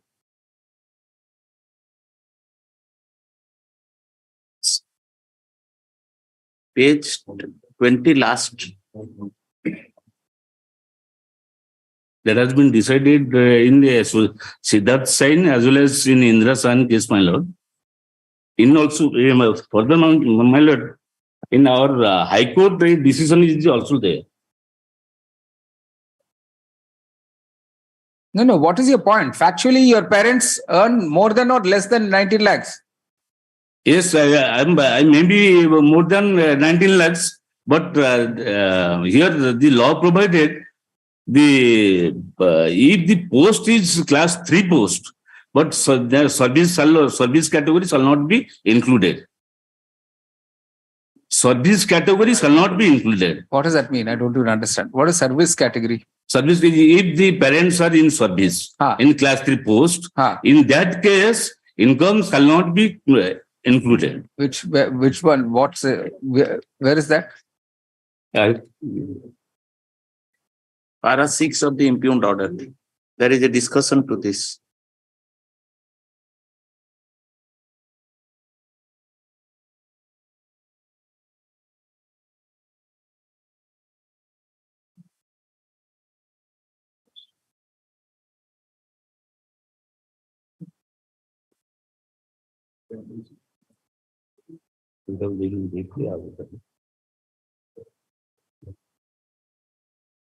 That is Ashish Pradhan case. Ashish Pradhan case.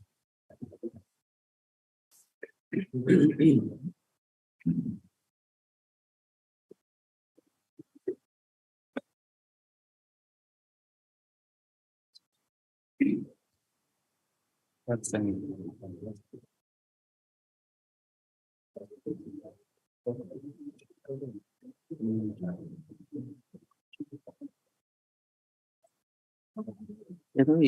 distinguished. In the assist pradhan case also that has been relied upon.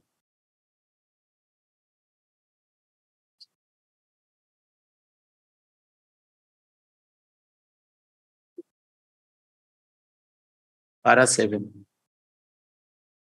I think it needs to be examined, sir. Notice, he accepts notice. 8th August.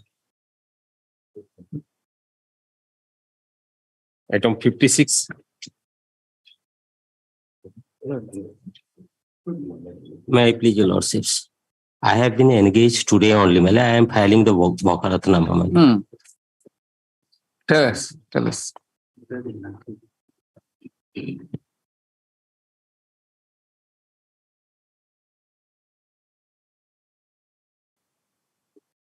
Today morning, I have been handed over with a bulk of documents, my lord. And I pray, my lord. All right, at the request of counsel for the petitioner, who states that he has been engaged only today, list on 8th August. Matter may be listed along with, my lord, OJC number 896 of 80, my lord. Record, you want that record? Yes, my lord. 896, You'll get a my lord. soft copy, sir. The soft copy of OJC number 896 of 1980. My lord. If available, we include. Oblige, my lord. Item number 57. Well, it's item 57. We had filed an additional counter affidavit yesterday. This my lords pertains to the health facilities being given. Where is that, sir? Might not be on record. We had e-filed it yesterday. Mr. Samantray has requested me to seek for an accommodation because he's out of station. You've seen this affidavit? Let me address. No, my lord. Have you seen this affidavit, sir? Yes. This is not the affidavit required by this honorable court. No, 1 minute. When did you get a copy of this affidavit? Have gone through it. When did you get it, sir? Today? Today. We have not gone through it, but. Let me. We have to go through it, sir.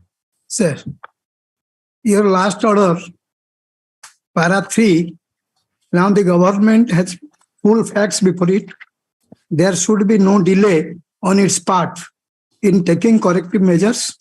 The court would like to see tangible changes taking place on the ground in respect of each of the matters pointed out by the petitioner in his note. This affidavit is not about the suggestions. Kindly, page 2, para 2. That I have gone through the writ petition and understood the contents thereof and competent to swear this affidavit. He has not gone through my suggestions.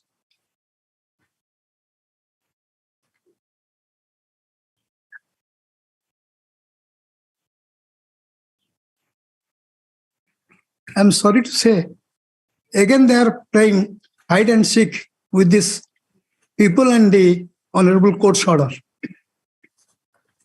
The order was very specific, my lord.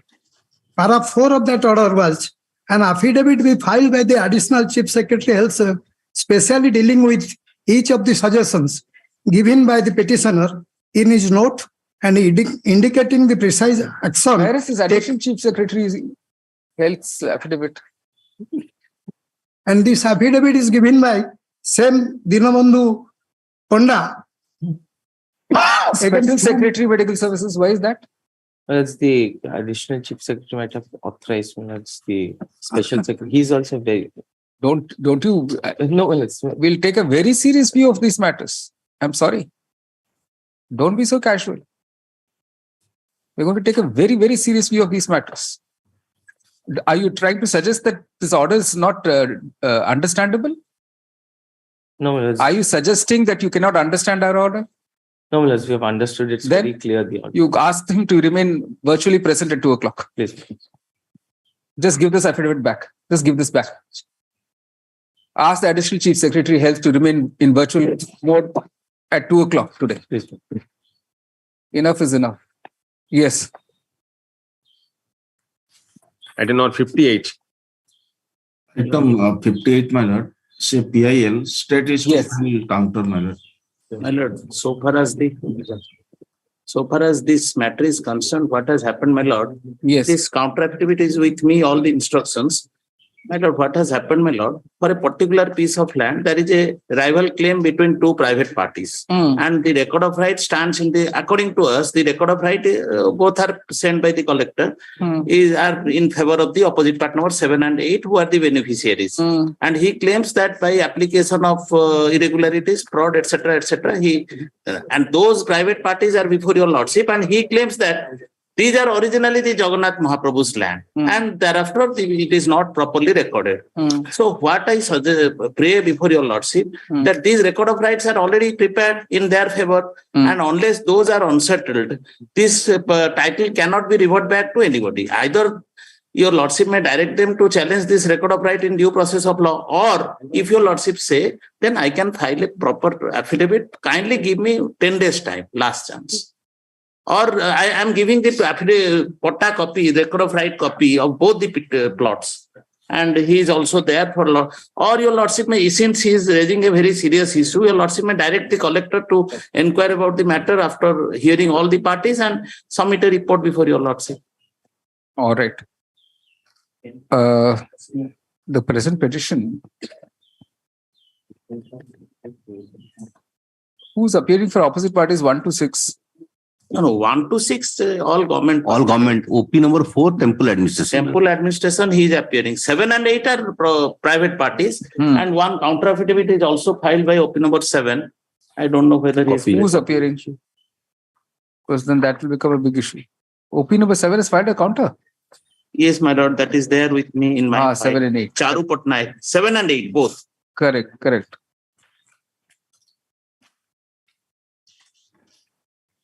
They also filed this record of right, I think. My lord, here I have said, my lord, this record of right has been manipulated by part number 7, and he has told that is his case. Part number 8, my lord. This is the property of Jagannath Mahaprabhu.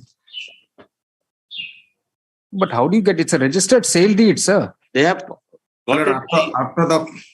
after manipulation was done, it was recorded in name of opposite part number 7. Then it was she sold the property to opposite part number 8. No, the question is in a writ petition can be simply who's appearing for 7 and 8? Who's the counsel who's filed it?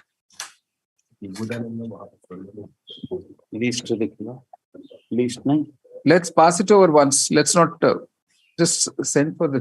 My lord, may I pray, my lord, what my Lawrence Senior says, my lord, let the collector be directed to take. Sir, all those directions can't be issued in the absence of 7 and 8, sir. See, they filed a counter affidavit placing on record the registered sale deed.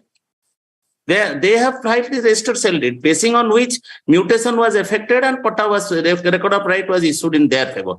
There's a whole procedure for cancelling of the sale deed, sir. The petitioner is saying that all these are manipulated documents. No, but there's a procedure for cancelling the sale deed. Correct. That is my responsible submission. Well, let the collector be directed to verify all those records, because original record stands in the name of Jagannath Mahaprabhu, my lord. Then it's better he files an affidavit. You say last opportunity is granted to the collector, Puri, to examine the entire records, including the affidavit. Counter affidavit filed by opposite parties 7 and 8 and the documents enclosed therewith. And file a comprehensive affidavit before this court within 8 weeks.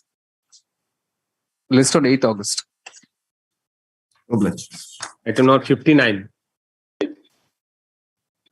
Item 59. For the environment, we file the affidavit. For tribal affairs, we required to file affidavit. So let's say we give some more time. Lordship, I'm appearing for respond number 5. I'm so sorry. Lordship, I'm appearing for the project proponent. My lord, can you hear me? Yes, please. Yes, my lord, on the last occasion, my lordship, we clearly indicated that the state will serve an affidavit on us. Accordingly, we can put in an affidavit. My lord, petitioner is not present. Petitioner is not present. My lord, I'm present online, my lord. Where? My lord.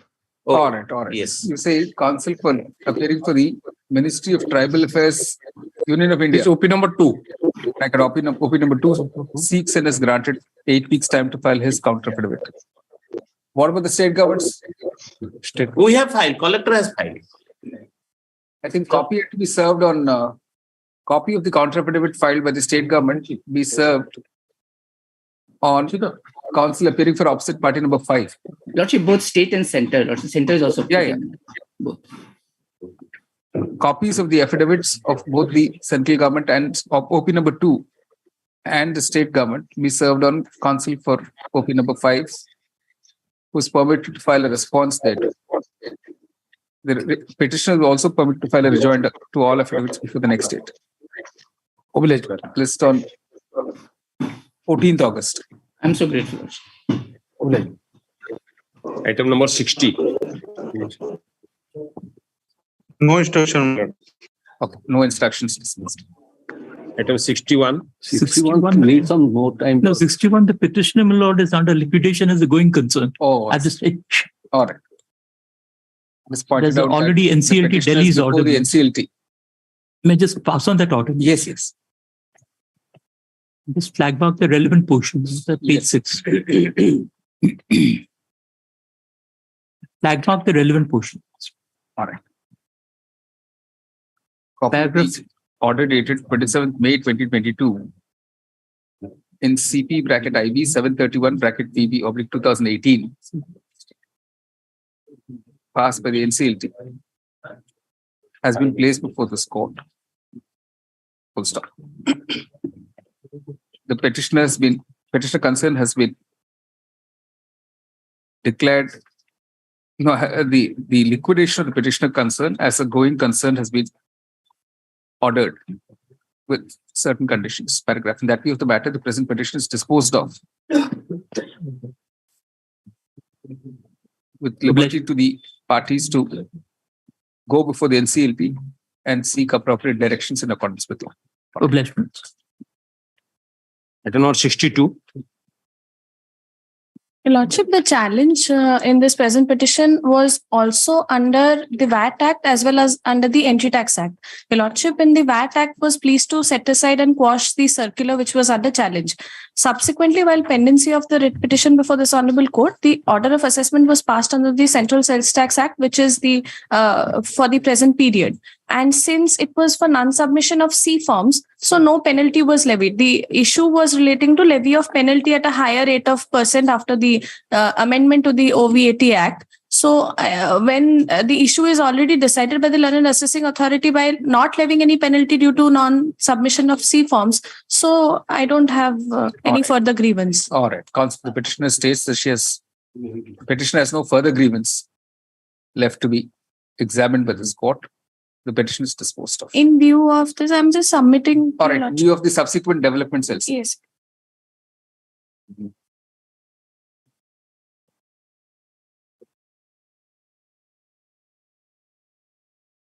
The first copy I've given is the order passed under the VAT Act and then the order of assessment. Yeah, in view of the order dated 18/12/2019 of this court in writ petition civil 4685/2017 and the further order dated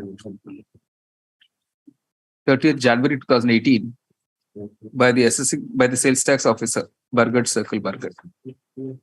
All right. The petition is accordingly dismissed. Obliged to Lordship. Item number 63. 63, 64 need some time for filing the counter, my lord. My lord, may I just pray one thing? My lord, the same, your lordship have passed an order. I think this is covered. The same issue in respect of the same assessee, your lordship, my books of account and other thing has been seized by them. So once at the time of assessment, I could not produce because it is under their seizure.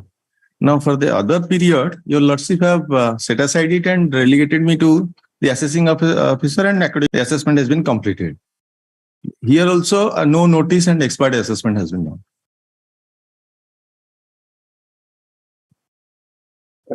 All right.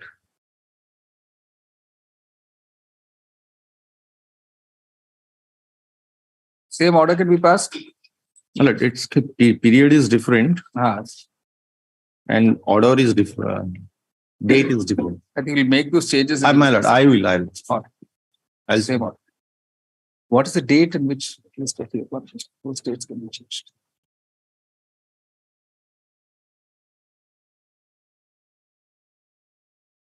Listed on 10th April, you see.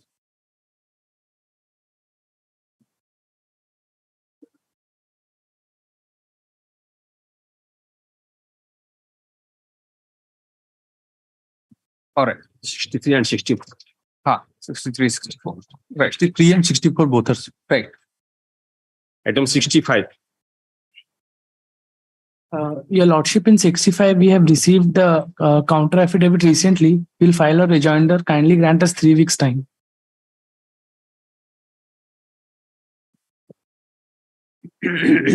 All right. Rejoinder be filed for the next date. Interim order to continue. List on 8th August. Highly obliged, Your Lordship. Item number 66. 66 are not pressed. Not pressed. 66 and 68. Or dismissed as not pressed. Item 67. My lord, on behalf of Mr. Kaushik Guru, items 67, no instructions, my lord. No instruction.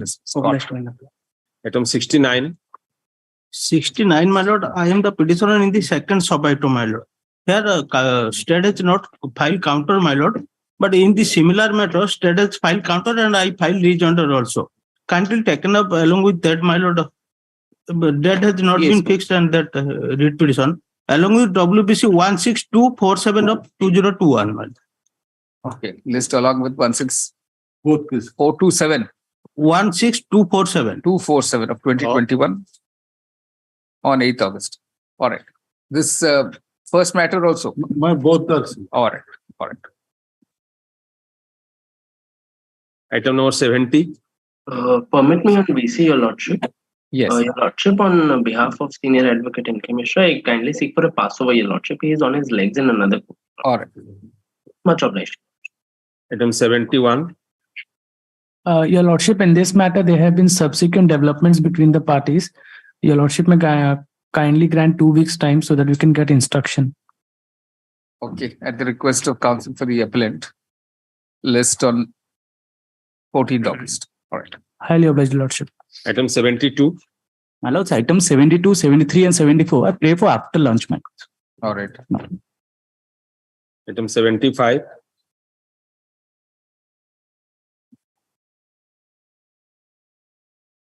Item number 75. None appears dismissed. No. Item number 76.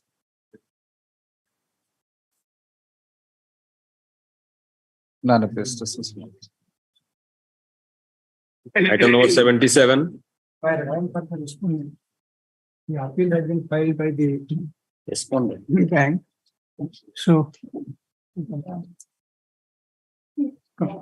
Lord, I am there for the appellant. 4 appeals have been filed, my lord. Common order has been passed. I am giving a short written note of arguments, my lord. Your lordship. Now, before adverting to the impugn order, my lord, written notes I'm just giving us.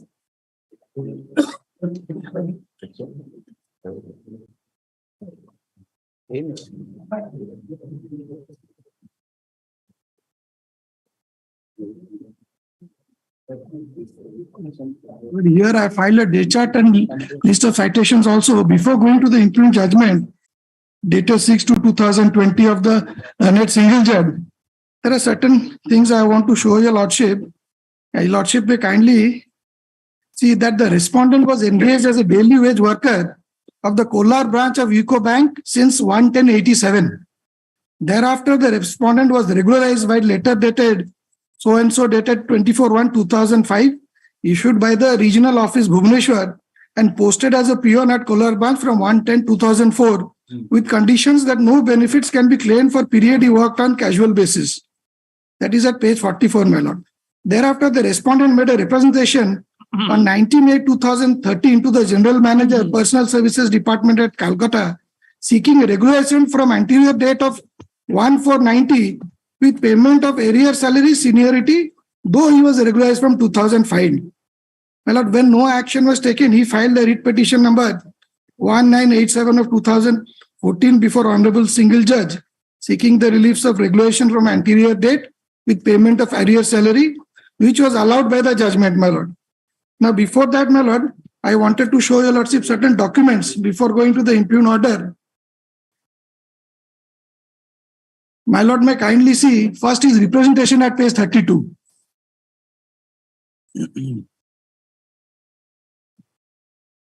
It starts as 32. What he has sought for, my lord. Clause 3, your lordship may see that though I was engaged as daily wage worker since 87, I was regularized on 24/1/2005. Thereby, I have been deprived of seniority, and this procedure drastically affect my future retrial benefits, such as pension, gratuity, etc. That though I was empaneled as daily wage worker with effect from 31/3/90, I have been regularized in January 2005. So under the above circumstances, I pray your good self. No, more than 8 years after the. Yes, my lord. Even in the counter affidavit which you have filed before the alert single judge, which starts at page 35, I wanted to show two documents to your lordship. The counter affidavit page 35, but I would show page 42, your lordship. Counter affidavit filed by the alert before the single judge, page 40, your lordship may kindly see. Page 40 is the settlement dated 12th October 89 by and between the management of UCO Bank and its workmen represented by UCO Bank Employees Association. Now, this is an industrial settlement arrived at between the management of UCO Bank and the majority of unions throughout India, my lord. Now, one of the terms I want to show your lordship, now pursuant to this, my lord, settlement, many persons throughout India, like the petitioner, who are on daily wage basis, were regularized. Now, one of the terms of settlement, your lordship may see page 42, which is German for this. Page 42, clause 5. Persons absorbed shall be fitted at the initial stage of the scale of pay in the subordinate cadre as per the bipartite settlement and would be eligible for the service conditions accordingly. He shall not be entitled to claim any benefit for higher wages of service or any other perquisites for the period he was engaged on casual basis prior to his absorption. My lord, that thereafter, my lord, I will show page 44, your lordship may see his appointment letter. But pursuant to this, appointment letters were issued to many persons like the present petitioner. Page 44, your lordship may see, that is the letter dated 9th June 2005. Appointment as peon cum faras out of empanelment casual workers. With reference to your application as empaneled casual workers in terms of HO circular number so and so dated 19/10/89 for appointment as peon cum faras in the bank, we are pleased to offer you appointment as peon cum faras with effect from 1/10/2004 on the following terms and conditions. You will be paid a basic salary of rupees 2,750 per month and other allowances as applicable as per bipartite settlement and would be eligible for service conditions accordingly. You shall not be entitled to claim any benefits for a higher wage of service or any other perquisites for the period you are engaged. So, my lord, your lordship has seen the basic documents which are filed by the Honorable Single Judge.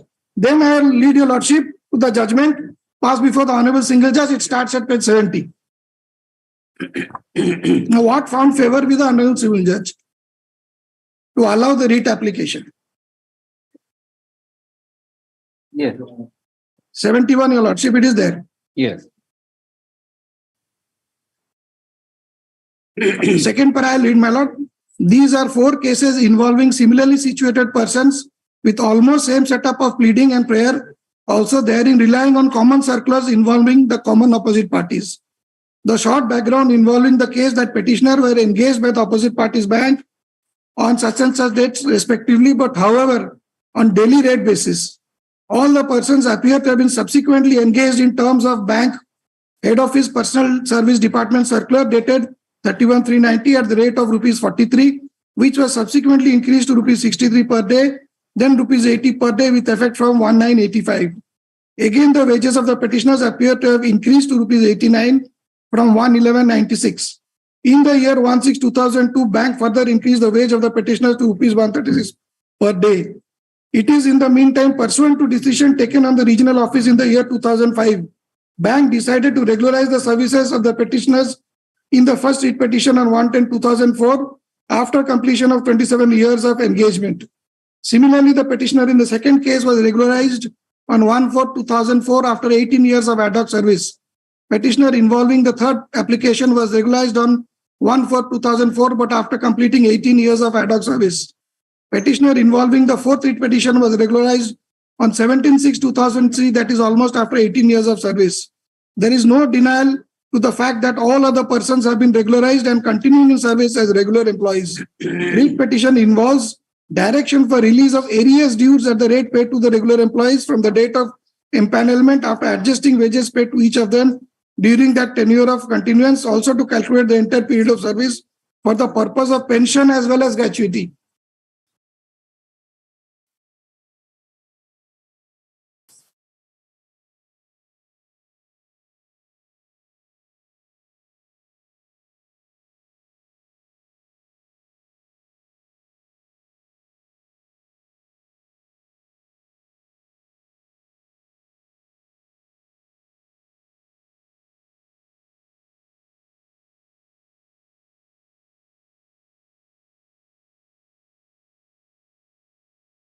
Yes. Madam, at page 72, thereafter, referring to the pleadings involving the writ application and the materials appended thereto, Sri Panda, learned counsel for the petitioner, takes this court to a decision of the Honorable Apex Court in the case of. My lord, am I audible?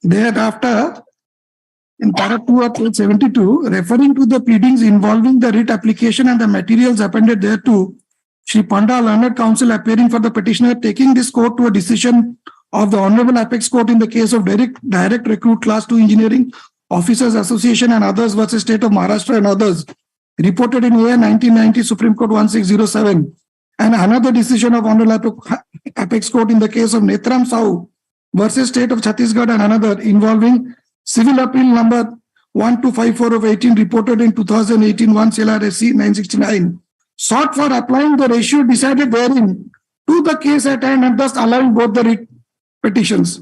So, my lord, counsel for the respondent who's petitioner there, he sought for relying on the ratio of these two decisions for deciding his case. Sri Panda, learned counsel, submitted that so far as it relates to maintenance of seniority of the petitioners as well as computation of entire period of service for the period of pension as well as gratuity, taking in account the whole period of ad hoc continuance of the petitioner. In his opposition, Sri Subrat Mishra, learned counsel, appearing for the bank contesting opposite party, taking this court to the conditions of Annexure B2 in WPC number 1897/2004, contended that for the conditions appended therein, petitioners prohibited from claiming beyond the provisions while making the offer of appointment, Annexure B2 issued on 9 June 2005. Sri Mishra, taking this court to the counter arguments made by the opposite parties, contended that for the grounds stated thereunder, petitioners involving all the writ petition does not deserve any relief. Now, my lord, thereafter it has decided, taking these points, my lord, considering the rival contentions of the parties, this court finds that there is no denial to the fact that each of the petitioners involving the writ petitions indicated herein above were all initially engaged on daily basis but against regular vacancy.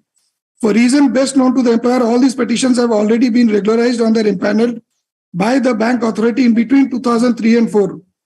It is therefore observed that there is no denial that there can be any dispute that the petitioners are not in continuation of service.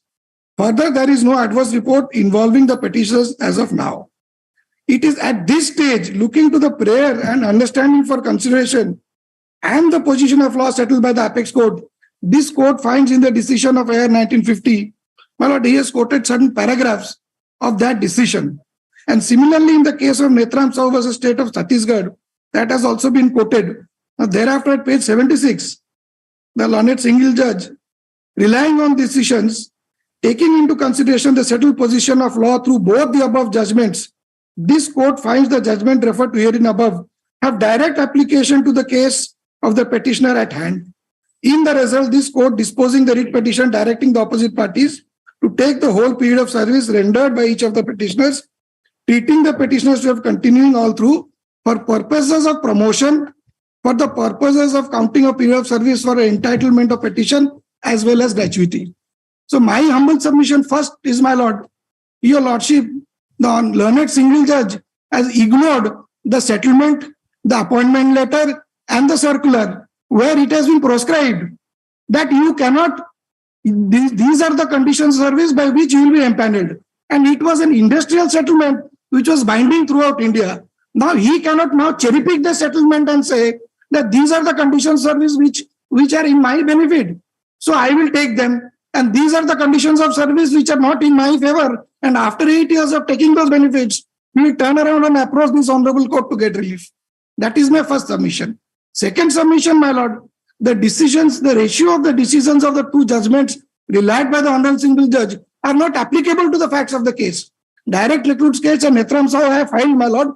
Direct recruits case was a case of fixation of seniority to a particular cadre of engineers between the direct recruits and promotees.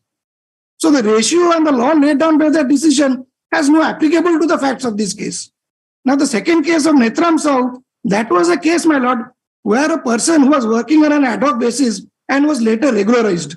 Now when he applied for gratuity, the Honorable Apex Court held that the period of service which he was holding as an ad hoc basis, that will be counted for granting him the retail benefits of gratuity. So neither of the decisions, my lord, have any direct nexus or application to this case. And the decisions I have given thereafter in my list of decisions, my lord, that is of 15/7/2020, that is at 3 and 4 and 5, they are directly on the point. Your lordship, once I can place them. It's all right. Yes, please. My lord.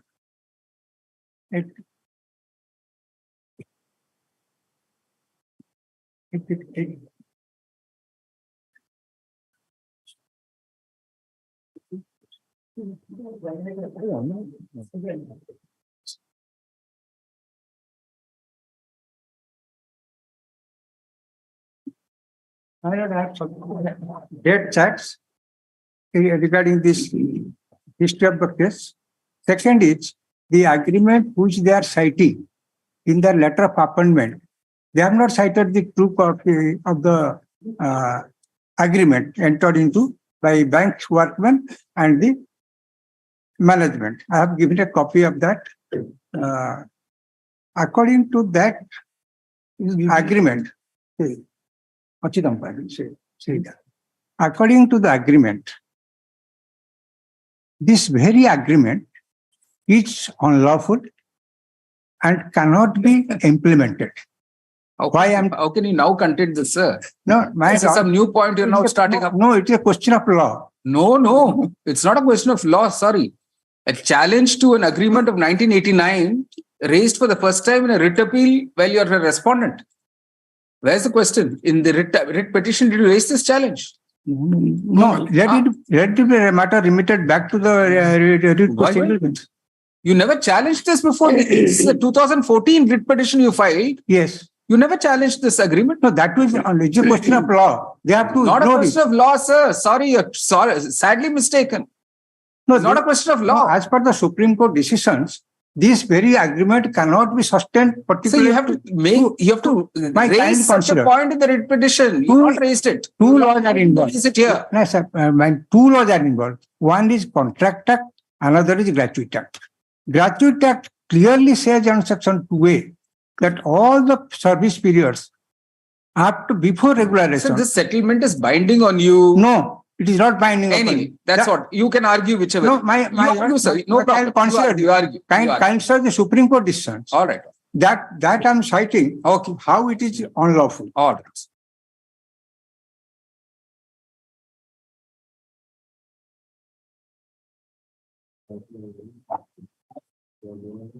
DTC employees, correct? Pardon? DTC employees. No. Not that. That's a constitutional bench judgment. I'm talking of. All right. DTC Mazdoor Congress, you don't have that judgment. I'm citing the suggestion of High Court of Karnataka, Bangalore, in case of Prashant B. Narneware versus Vijaya Bank. Section 23 of Contract Act is a very important factor which they have not taken into account. And for that, these two judgments. How the Contract Act is violated, then another is also there. I am citing Supreme Court judgment AIR 2005 Supreme Court 1555 in case of Oswald Agro Furnace Limited and another versus Oswald Agro Furnace Workers Union. These two judgments clearly says in that para 15 that if an agreement is entered into,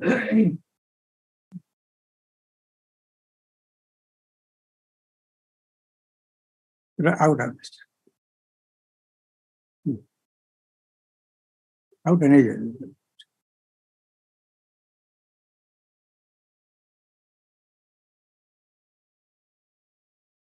Para 15, they have said any agreement which is entered into under Industrial Dispute Act. We'll continue after lunch.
I am for the response as continuing.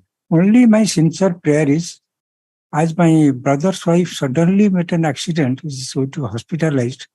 May I call 2 days urgent. One coming week, any time, any day. Counsel for the respondent states that he is in some personal difficulty today.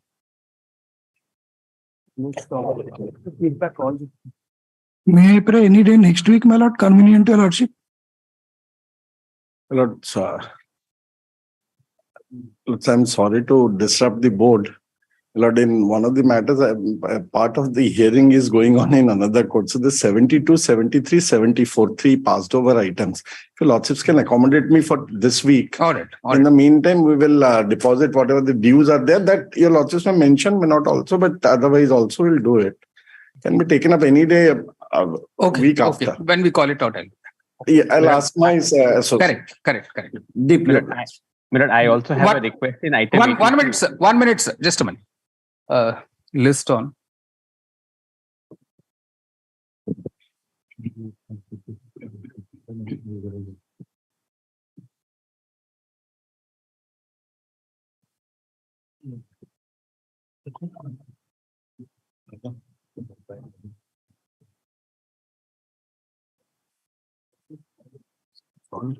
Choco block.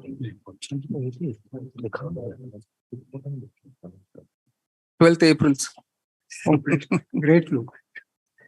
Could I, with your indulgence, make a mention? Mr. Subrat has said.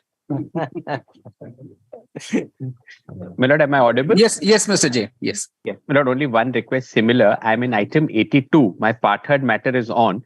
When it comes, in case I'm still on my legs, Milord, we'll just ask for any short accommodation that my lords could give if I'm in that difficulty. And in that case, my lord, that's perhaps in the weekly list. All right, we'll do that. Counter HP file. All right. And where counter also have not been served on a state counter in one of the matters, the other matter in 82. In 82. It's a batch of when it's called out, I'll tell. All right. Grateful, my lord. All right. Is the that item all present? Item number 57. Madam, Where is madam? Yes, madam. Yes, Ms. Pandit. Namaskar, sir. Namaskar, Sir, namaskar. Sir, I undertake that I will submit the affidavit under my own signature. Yes. Tonight, I will sign it. And sir, in this matter, yes, we are taking very serious steps to bridge the gap yes, that we are aware is there in the healthcare services. All right. We have set for ourselves the target to meet the Indian public health standards in a phase-wise manner over the Very next good. few years. All right. And we are also committed during this calendar year Right. to fill up at least 90% of the MBBS doctor vacancies. Specialists will take time, but All right. MBBS doctor vacancies and expansion of diagnostic services. So Right. we will be taking very sincere steps towards this. And under Okay. my signature, the affidavit will be submitted, sir. All right. All right. You say, Ms. Pandit, the Additional Chief Secretary, Health, has appeared online and assured the court that an affidavit will be filed personally by her as directed by this court, positively on or before. Should I say 3rd April? Yes, sir. Because from what I saw in the affidavit presented today, we want more granular details on exactly the timelines for filling up. Only Yes, sir. then, only then it will work. And you can you can always seek directions from the court if you need something to get, enforced properly. So you can ask specific directions that you may need to strengthen your hands. Yes, sir. All Yes, right. sir. 3rd April 2023. An advance copy of which will be served upon the petitioner who appears in person. List on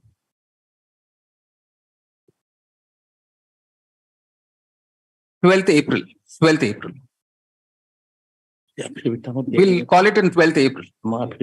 Thank you, sir. Affidavit we have not filed. That affidavit we have No, not no, no, filed. no. Yes, ma'am. Yeah, right. But by 3rd April. Yes. That we will do. We will do. All right. Thank you, Ms. prior- Pandit. Thank you. My lord, the next Thank you, sir. 16602 of 16, next case. The second sub item, my lord, is talking about. I have a small prayer. My lords are directed for an affidavit to be filed. May I pray, my lords, may direct the Deputy Commissioner Enforcement CMC and the Health Officer CMC to file separate affidavits on the same. I have to give the. My lords may reflect that in the order, then They can give- I'll ensure that it is done. In the second sub item, you say the Health Secretary CMC. Health Officer CMC. Health Officer CMC And the Deputy Commissioner Enforcement CMC may file and the Deputy affidavits. Separate Commissioner affidavits. Enforcement CMC will file separate affidavits dealing with the issues raised in the present petition. First off, copies of the photographs handed over today by the petitioner have also be dealt with in the said affidavits. My lords. You've got this photographs? Yes, ma'am. List on, same. All right. Okay. Supplementary list item number 78.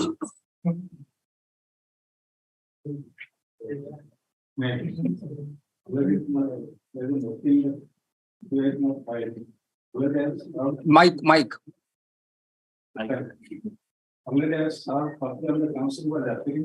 Single judge. And on 14/10/2022. And she has appeared also. The first date is the what? No, not her. That's the. I want to file the counter, my lord. So It's a writ appeal, madam. There's no need for counter. I am appearing for the OP1. Sorry? For the OP1, I am appearing. Yeah, there's no need for counter. It's a writ appeal. Your writ petition is already there. Yes, ma'am.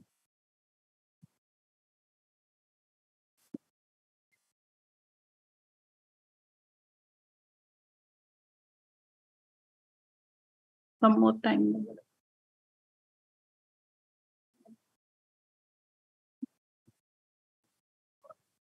Counsel appearing for the respondent Baban seeks 6-time to address arguments. At a request list on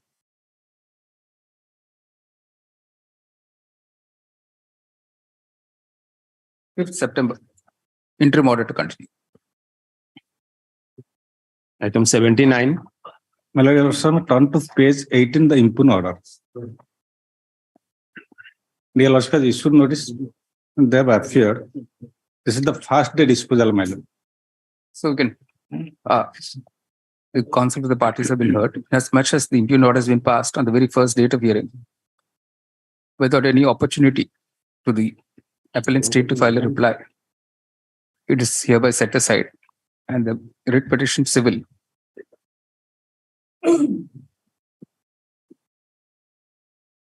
3370 of 2021, 26370 of 2021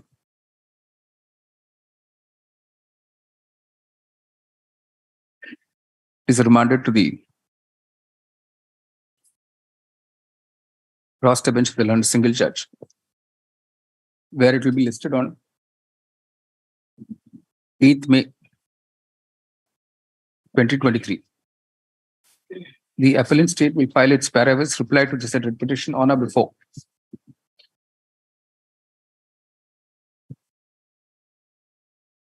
24th April 2023, and rejoinder will be filed by the writ petitioner before the above date.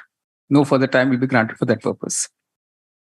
The learned single judge is requested to endeavor to dispose of the writ petition as expeditiously as possible.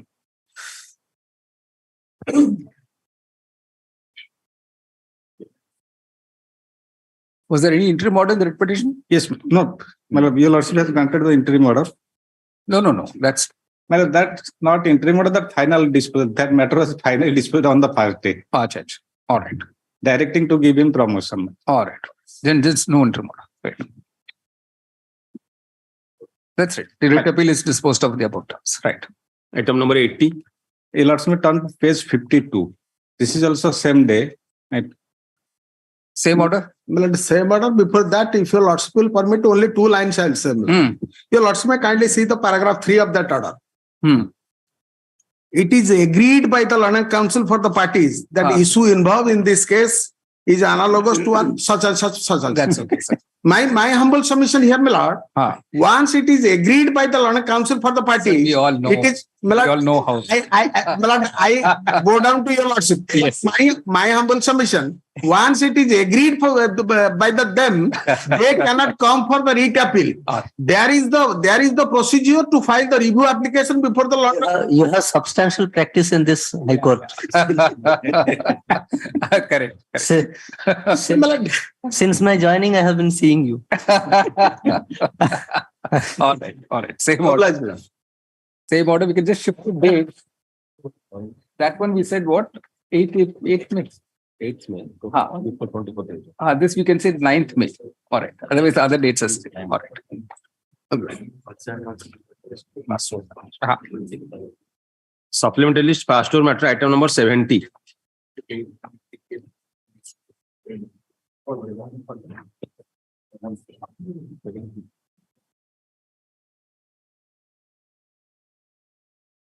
May I please, Your Lordship? Yes, please.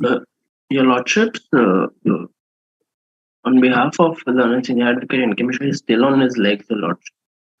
All right. Counsel for the senior counsel for the respondent is stated to be in some difficulty today. Just on 8th August. Item 72 to 74. My Lord, on behalf of Mr. Nanda, that's right. Gratuity I am to get, my Lord. A late date, if could be earlier. If possible, Your Lordship. 28th June. 28th June. Maybe the Lordship's calendars are full. Right. 72 to 74, you say Mr. D.P. Nandal and its senior counsel appearing for the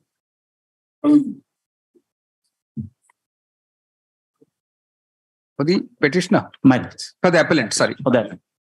Is stated to be in some personal difficulty today. This again list on 9th August. Obliged.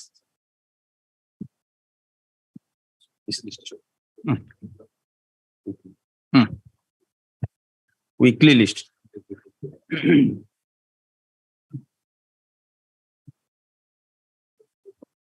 And continue for where we left off.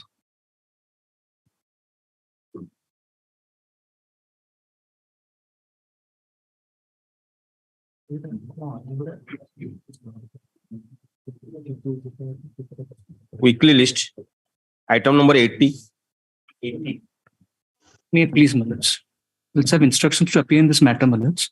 Malats, I would like fairly submit, Malats. There is an appeal which is maintainable against this order under Section 9 of the OPP Act. Or Counsel petitioner seeks leave to withdraw the present petition with liberty to prefer the statutory appeal as provided under law. If such appeal is filed not later than 8 May, accompanied by an application for condition of delay, explain the delay on account of the pendency of the present petition, considered in accordance with law by the appellate authority.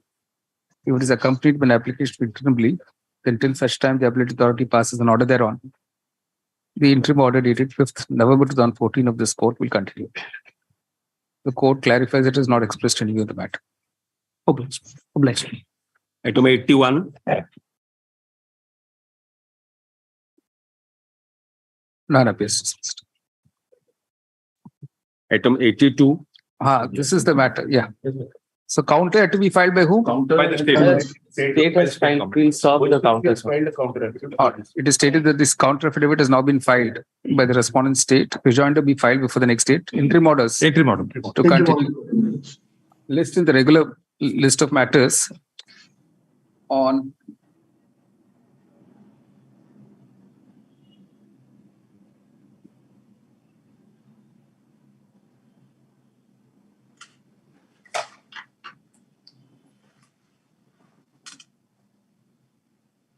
August 28th. Deep privilege. Weekly list, item number 83. Item 83. 83. 3. Even the case arises out of a land acquisition proceedings and the dispute relating to demarcation of the plot. Madam, may I pay, my lord? I may be given liberty to approach the competent court under Section 64 of Right to Fair Compensation Act. Madam. All right. Counsel to petitioner seeks leave to withdraw the present petition with liberty to approach the competent court under Section 64 of the 2013 Act. My lord, I am appealing for OP number 2. All right. Disposed of is withdrawn. Liberty is paid for. Item number 84. May I please, my lord? Yes. My lord, here, my lord, the order under Annexure 3 passed by the GRF is under challenge, my lord.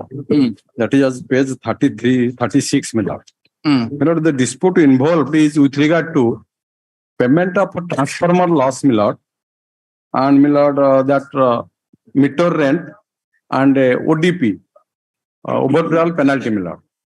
My lord, so far transformer loss is concerned, my lord, it is payable as per regulation 54.3 and 93.9 of OERC distribution conditions of supply code, my lord. My lord, in this regard, my lord, the issue has been decided by a division bench of this honorable court, my lord, in WPC number 12,735 of 19, where, my lord, in paragraph 23, the lordships have observed that the transformer loss is payable as per regulation of OERC code, my lord. My lord, here, my lord, the GRF has passed order ignoring this regulation 54.3, which says that transformer loss he will not pay. My lord, fact remains that the consumer has installed his own substation, my lord. Transformer loss was being billed, my lord. There was no objection also. My lord, they are two brothers. They made a joint undertaking and affidavit that the younger brother wants to install a separate transformer, 100 kVA, and both will avail power supply and both will share the transformer loss. You lordship may see annexure, their undertaking is at, my lord, annexure 1 series, my lord, undertaking and affidavits. My lord, I may place page 7 of my brief. We undertake to share the transformer loss equally as per the regulation. This is for favor of your information and necessary action. My lord, accordingly, my lord, affidavits they have furnished, my lord, by the annexure page 7, 8 and 9, my lord. And my lord, accordingly, transformer loss they are required to pay. My lord, what happened, my lord? For some time, the bill which was raised, this transformer loss was not added. My lord, transformer loss is something technical, my lord. That is installation of a meter before transformer and after transformer. Now, if the meter is installed before the transformer and metering is done in the LT side of the consumer transformer, it is called LT metering, my lord. LT metering in that case, my lord, if meter is installed, my lord, after the transformer, no transformer loss could be recorded in the meter. That is why there is a formula in the regulation code, my lord, 54.3, that, my lord, I have quoted this, my lord, that in my brief, my lord, lordship have a glance on at what ratio he has to pay the transformer loss, my lord. My lord, page 3 of my brief, my lord, in case of high tension supply, paragraph 5, my lord, transformer loss.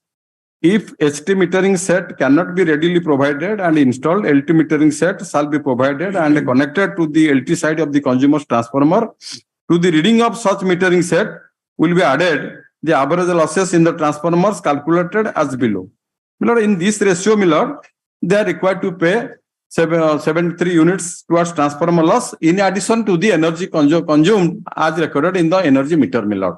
My lord, now, as because this due to oversight and mistake, the amount was not added in the bill, my lord, towards transformer component charges, my lord. My lord, he denying that I am not liable to pay, my lord.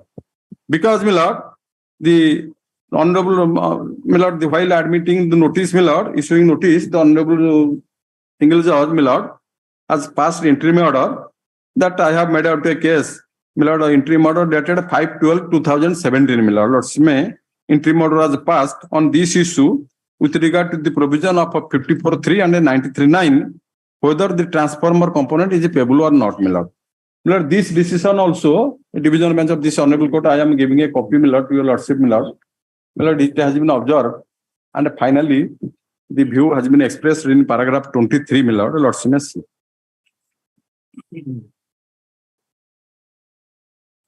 My lord, besides other issues, the transformer loss was an issue, my lord, in this case. Lordship may see.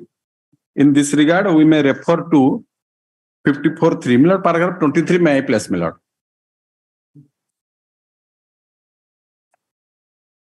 Paragraph 23. 1 minute, 1 minute. I am sorry, my lord, to provide another extra copy to my lord.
So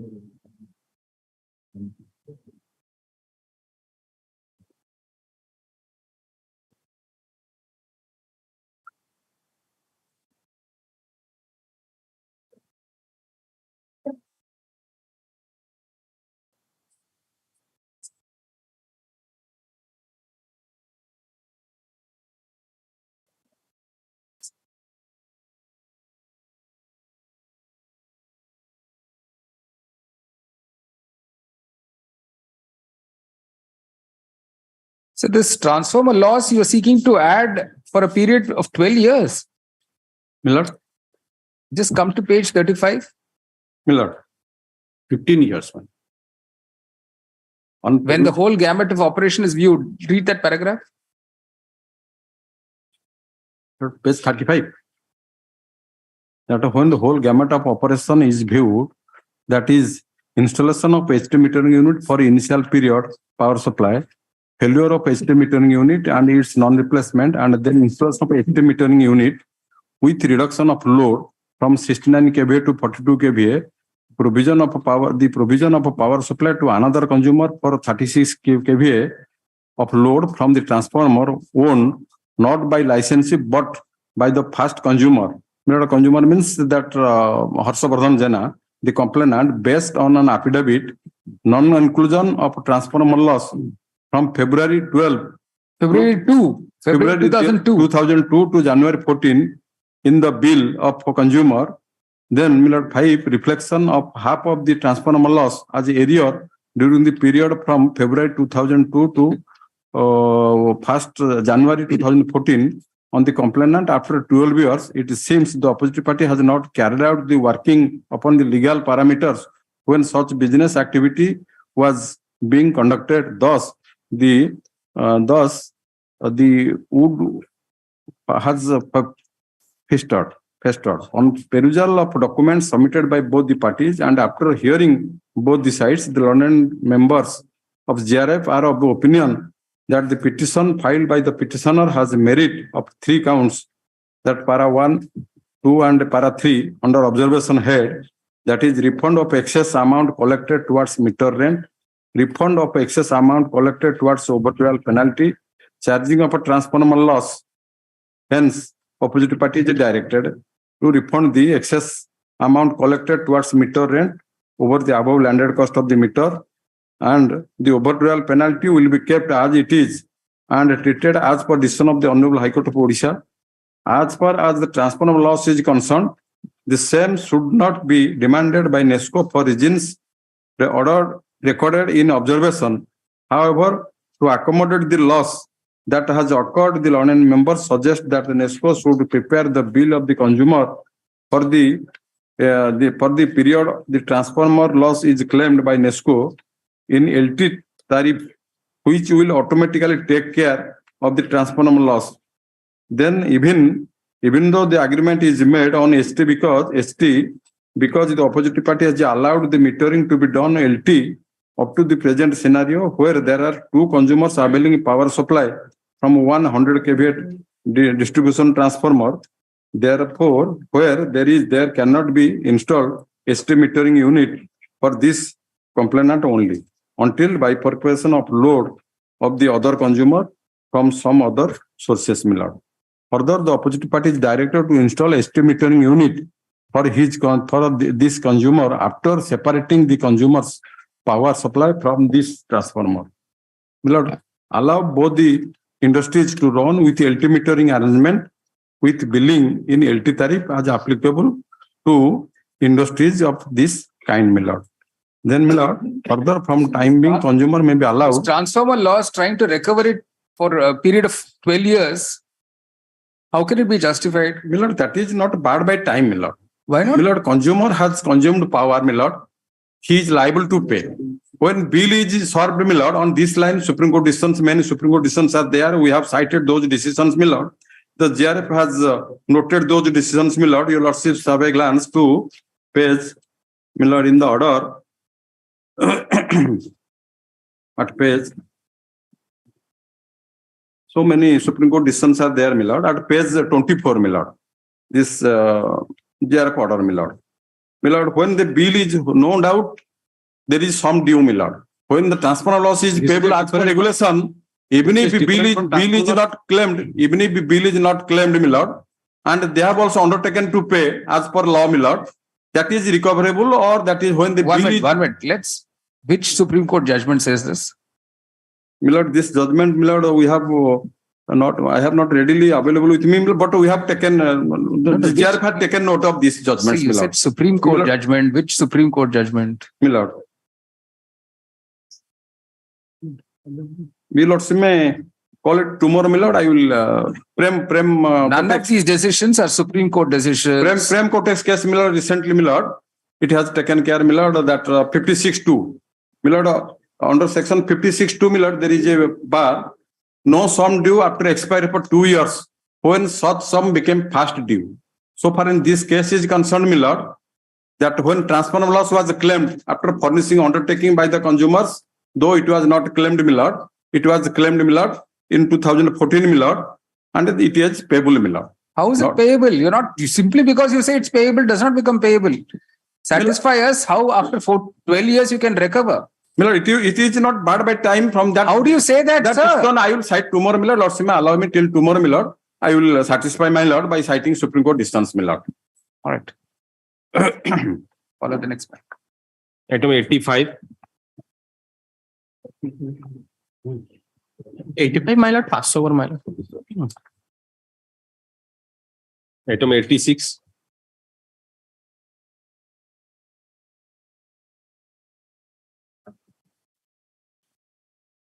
None appears dismissed. Item number 87.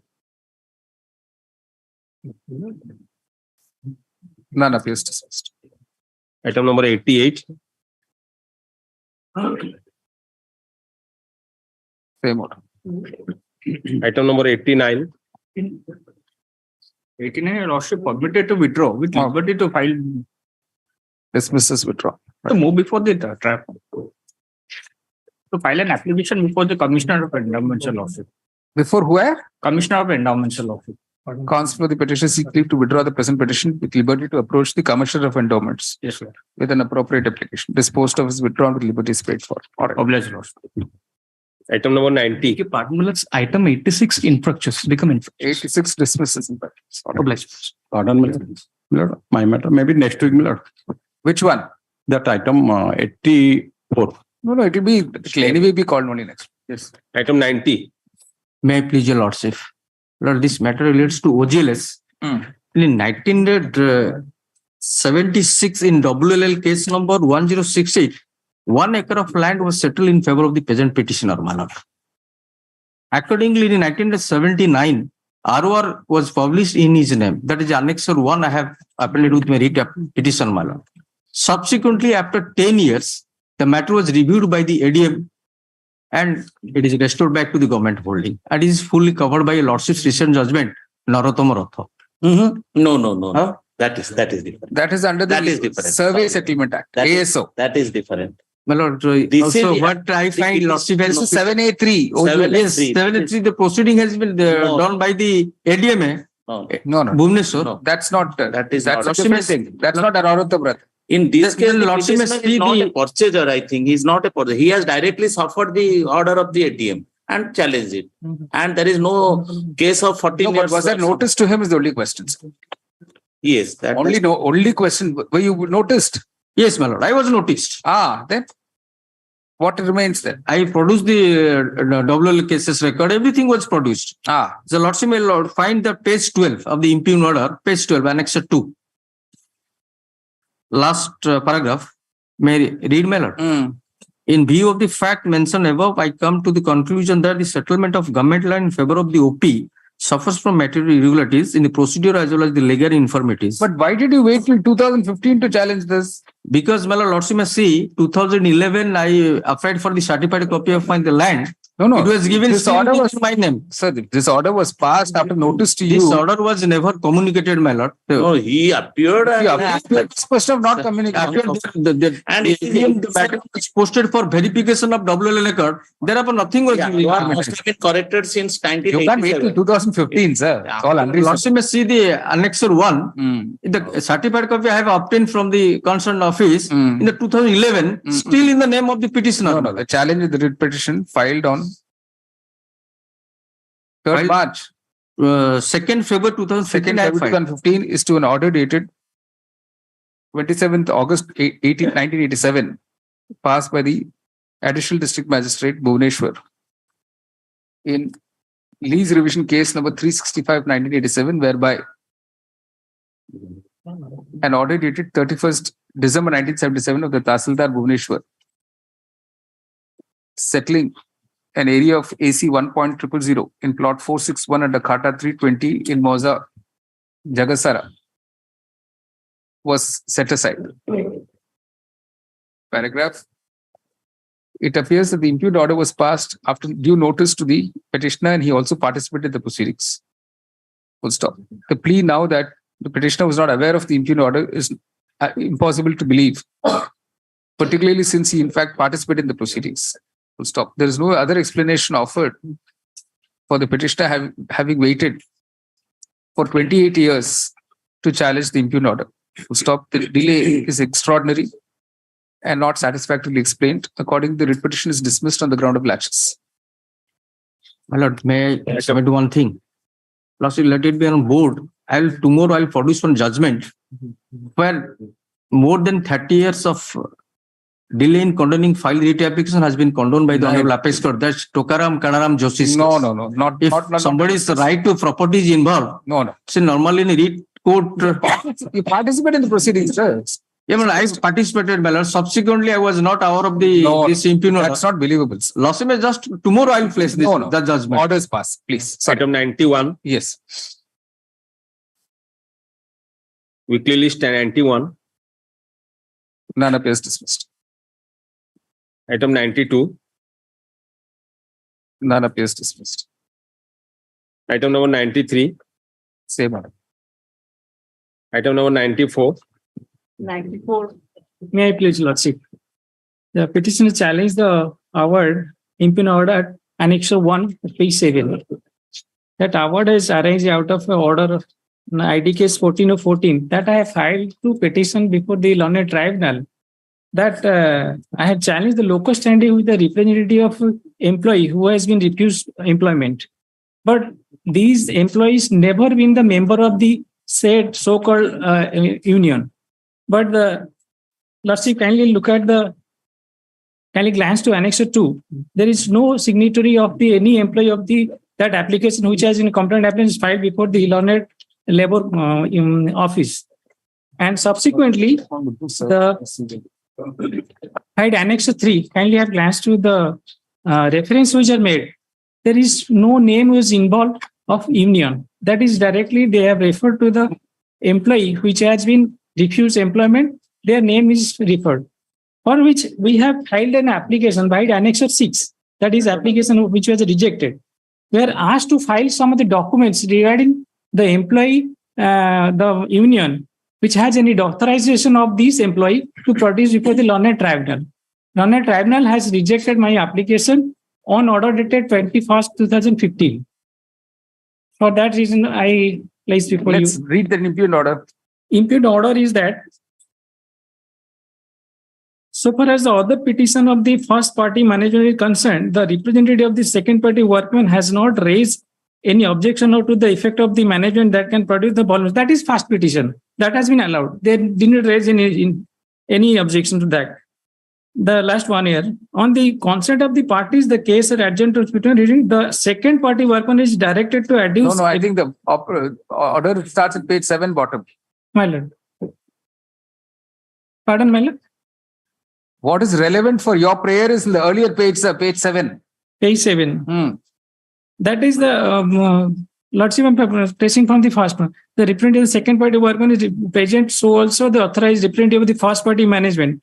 Two separate petitions have been filed, moved by the first party management wherein the prayer has been made to allow the first party miner to pause production of the logbooks and vehicle maintenance by 1 year instead of 4 years.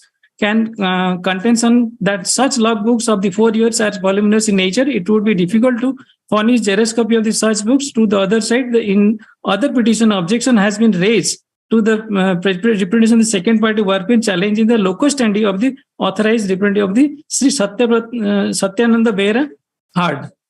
That is, it is submitted by the representative of the second party workman that the on being the secretary of the Odisha Construction Workers Union has received a copy of the reference order. They have received a reference order under section 10 and 12 of the ID Act by the L and ESI Department, Government of Odisha, and the second party workman is a member of the said union.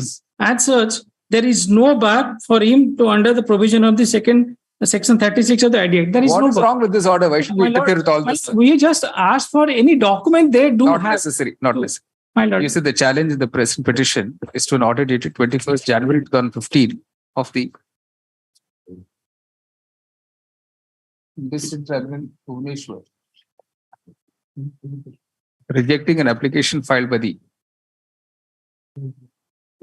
petitioner management questioning the locus standi of the second party, opposite party union to represent the workman. Paragraph. In the impugned order, it is noted that the copy of the reference order under section 10 and 12 of the Industrial Disputes Act 1947 was in fact received by the Secretary of the Union. Full stop. On that basis, the tribunal accepted the locus standi of the union to represent the workman. Paragraph. Having heard the counsel for the petitioner, the court is not inclined to interfere with the impugned order as it suffers from no material legal infirmity. The petition is accordingly dismissed. The interim order is vacated. A copy of this order be sent forthwith to the Industrial Tribunal, Bhubaneswar, for revival of case number 14 of ID case number 14 of 2014 in accordance with law. Item number 95. None appears dismissed. Weekly list 96. Same order. 97. Same order. Item 98. Same order. Item number 99. Same order. Item number 100. Same order. 101. Your lordship, no instruction. No instructions dismissed. Item 102. None appears dismissed. Right, Oh, it is there. Oh, actually, it's a national highway matter.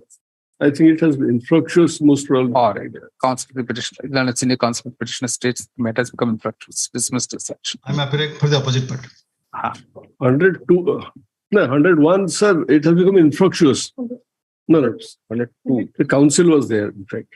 No, 102. Ines council was there online. 102, actually, if your lordship looks at the order, I amended the writ application the last occasion before Justice Sinha, and the government was supposed to file a counter to that after the amendment. I don't know if they have filed or not. 4696. Yes, yes. No, 500. 102. That's 102, sir. Oh, sorry, 103 about. 103. So 102, the same order. 102 is infructuous. 103, yes. 103, Varad. Yes. They're supposed to file a counter. I don't know. If they don't want to file counter, then it doesn't matter. If you also look at the order dated, the last order, the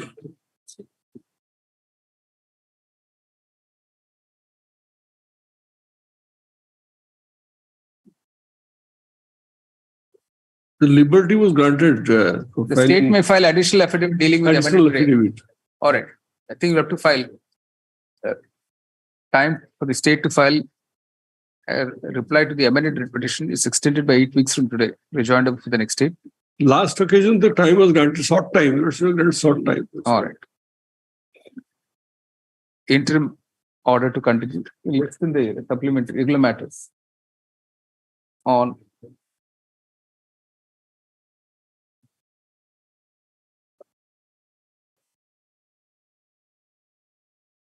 5th September. 5th September. Right. 5th March, my lord. 5th September. Right. But here actually the allotment of a plot, but that plot was allotted in my favor. Interim order is there, sir. But interim, the question is, my lord, the persons are becoming, they are doing business, my lord. But business will be, they cannot run any business because of the want of the plot, Raurkela area. Then March, any day, you know, she fix, I'm ready. Today also I'm ready. The land allotment committee is to give the counter. Yes, land allotment committee. That's right. Once they allotted, they cannot cancel unilaterally. 27 June. Let's take a chance. 27 June. All right. Sir? 27 June. All right. Item 104.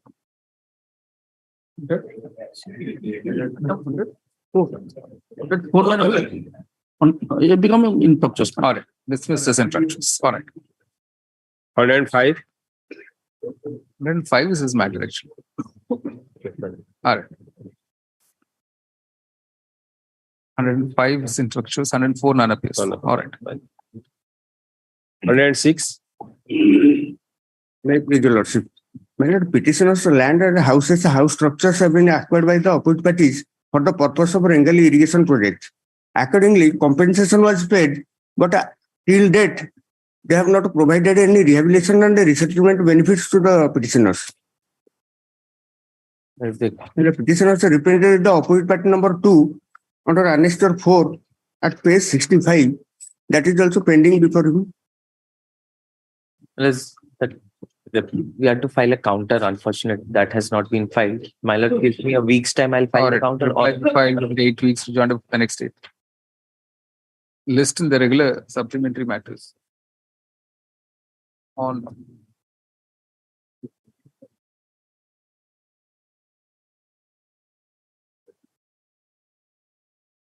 18 July. Item 107. Memos taken on record. Dismissed for no instructions. Item 108. None appears dismissed. Item 109. Same one. Same one. Item 110. So the matter has become infructuous. Infructuous dismissed. All right. Item 111. Dismissed. Item 112. My lord, received is with me. Requisites already filed earlier on 22nd May. For what? Representation for what? Pardon? It is under Surface Act, my lord. What is your writ petition number, sir? Writ petition number. Please read out the number. 7300 of 15. What is the prayer?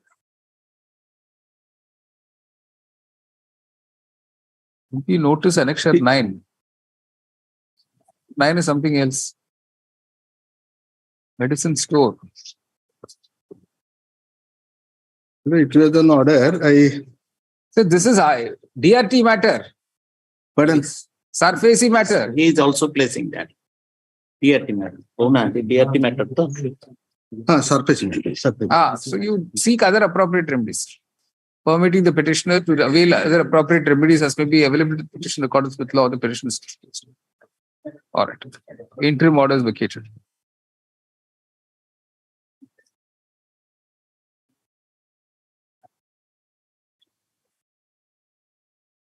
Correct. Item 113. None appears dismissed. Item 114. None appears dismissed. Item 115. None appears dismissed. Item number 116. Well, 116 to 119, these 4 cases, leases were granted in respect of all the petitioners. Thereafter, the lease was reviewed. They have cancelled the lease. We have handed over possession. We have surrendered our ROR. But the premium which they received, they have not returned as yet. That is depending on the terms of the lease. No, Malad, the lease doesn't say. Once they cancel it, Malad, if I surrender suo motu, then I am not entitled. They have started a proceeding, reviewed the lease and have cancelled the lease. So now my money is with them since 2011. At least that should be returned with interest. The government is enjoying my money. No, the reason of cancellation. And they have not filed any counter refuting that.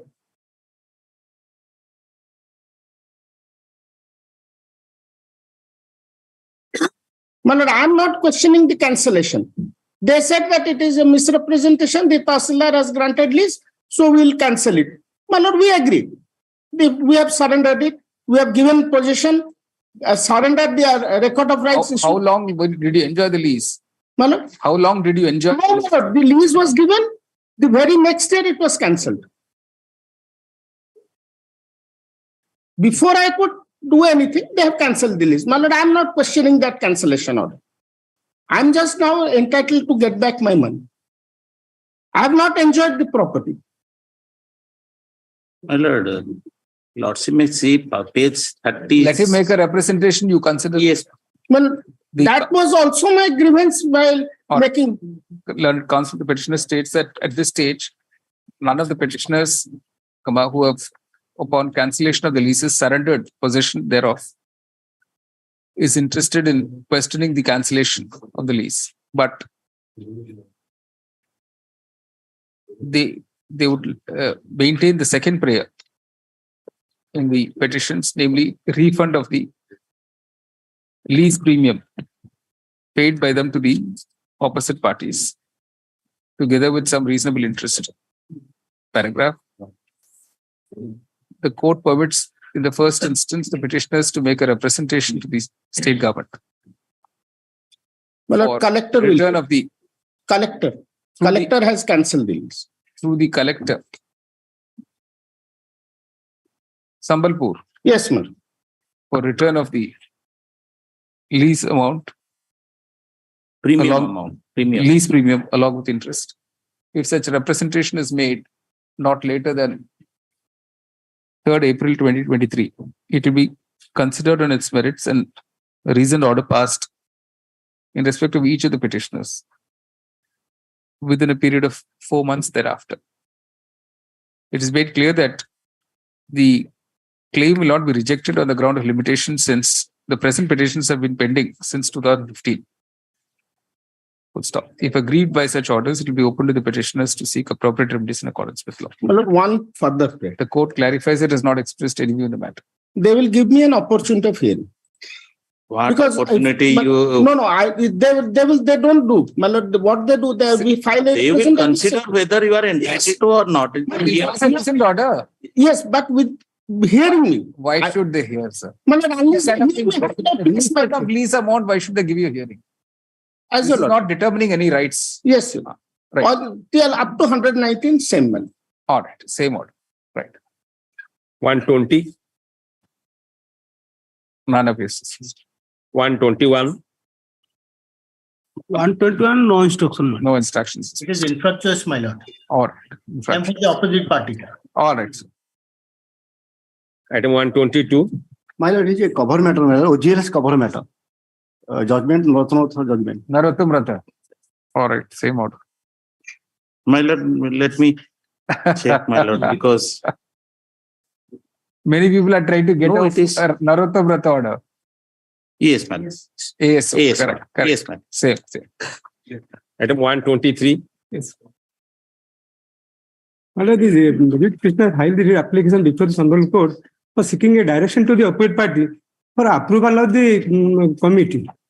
Approval of what? Committee. He is the present applicant, is the secretary of one, my lord, Satyapir Dargah, Musafir Khan and Musk of Bhairpur.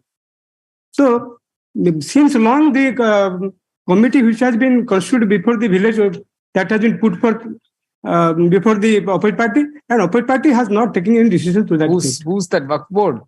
Waqf board. Where are they? Where is the Waqf board? Where's the council for the Waqf board? This one standing, Mohammed Fayaz. My lord? Mohammed Fayaz. Yes. Where is he, sir? Can you inform him? We'll pass it over. I have informed already. Sometime before I have already informed. He said that I attend the court when it is called. It is called now. He's not here, so we wait for him. We'll wait for him. All right. Then my lord, next week. It will stay on board, sir. 124.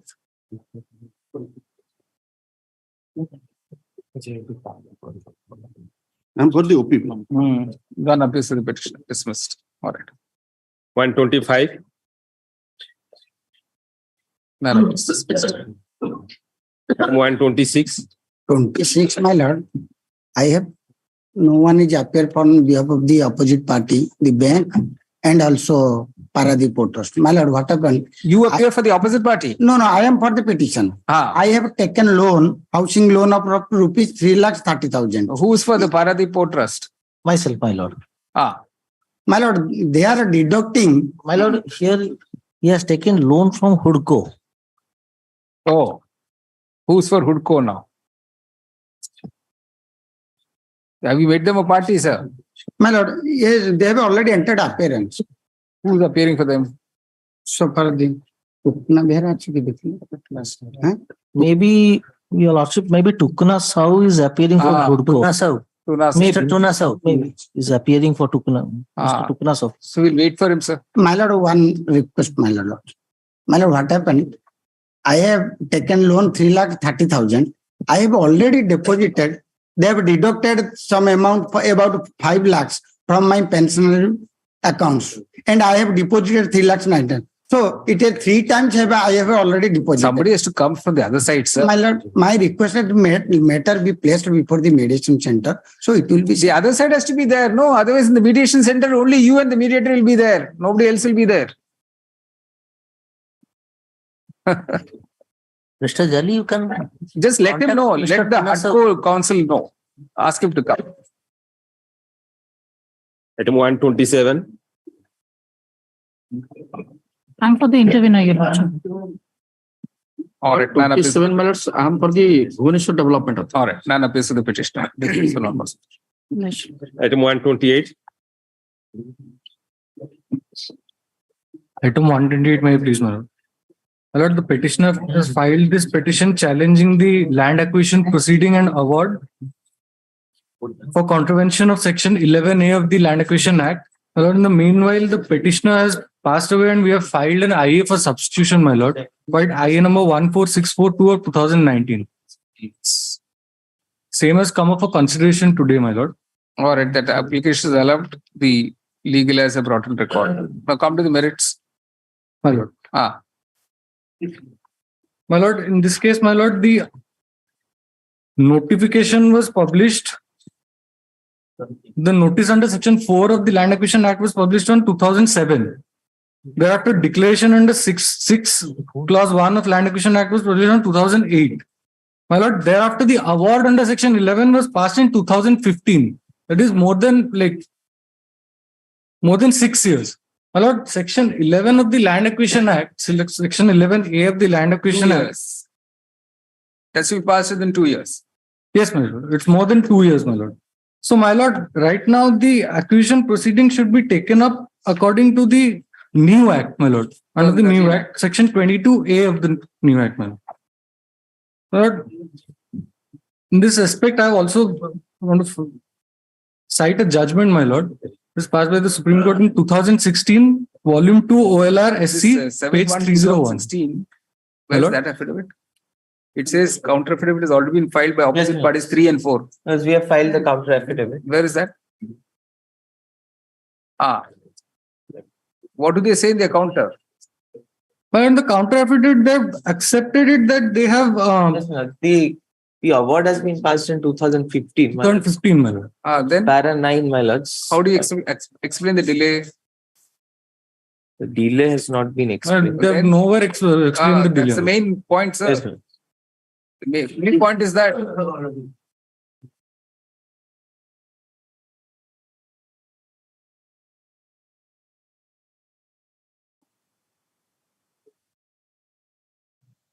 they were going to offer you 14,92,000. Come to para 9. Yes, my lord, they have deposited the amount. They have stated that they have deposited Amount the has been deposited because he didn't appear before the The only question is the award is belated. What's the explanation for the delay in passing the award? My lord, my prayer is that the land acquisition proceeding should be initiated again under the new act. My lord. Correct. The delay has not been explained. Okay. I cannot go beyond. The 2013 act. Right. 24. Yes, 24.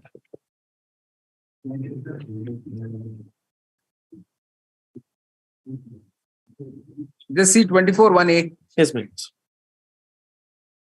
See, we have to treat it as though award has been passed. Please, please. My lord.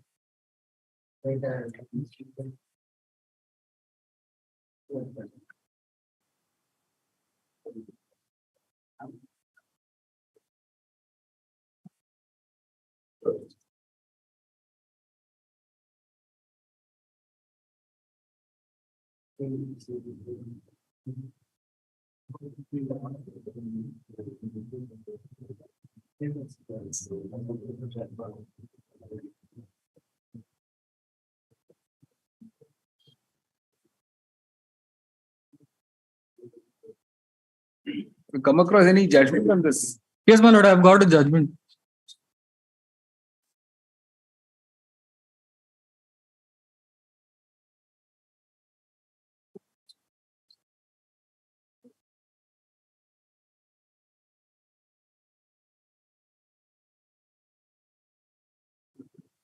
What is the date of coming into force of the 2013 Act? My lord, 1/1/2014.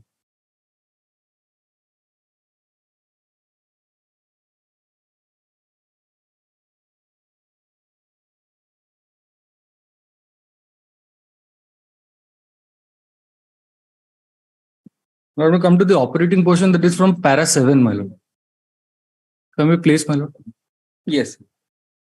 In the case before us, since admittedly the award has not been passed, there arises no question of lapse. The land acquisition proceedings would continue, but with the rider that the award will have to be passed and compensation Not an determined. identical case, sir. Here an award has been passed. Yes, my lord. Para 8, my lord. I'm coming to that, my lord. Sorry, my lord. Really apologize, my lord. Para 6, my lord. Section 24 of the 2013 Act envisages mainly two situations where the land acquisition proceedings had already been initiated under the 1894 Act, but no award was passed till the date the new Act came into force, my lord. This is to this situation, my lord. And my lord, then where the award has been... This is not the situation here, sir. My lord, they had not deposited the award when the new Act came into force. Not depositing award, please. It's not about depositing award. To pass the award, my lord. They had not passed the award till the new Act came into force. This Act doesn't say that. Just read that 24(1)(a). You have wherein?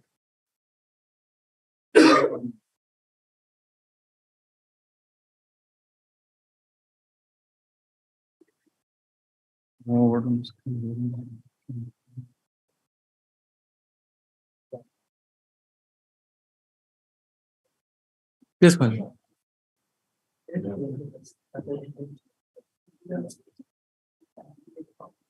That's 12.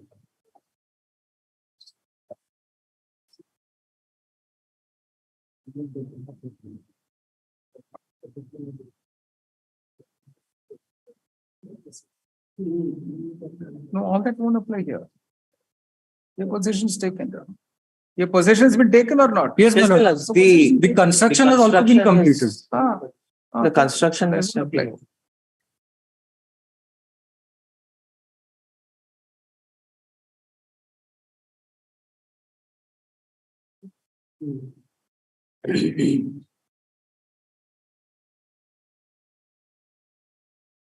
Yeah, the award is passed after the Act came into force. This judgment will not apply here, sir. This judgment will not apply. You have to look for a judgment where award is passed, but beyond 2 years, and meanwhile the 2013 Act has come into force. You'll have to look for a judgment like that.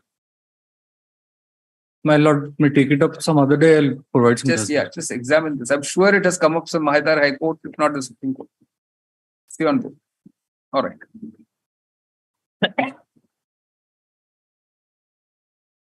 What will help you if the judgment says 24(1)(a) will apply by treating as if no award has been passed. Well. Yes. Item 129. My lord, date. It will stay on board. Obliged. Item 129. Can you give me a copy of the judgment? 129.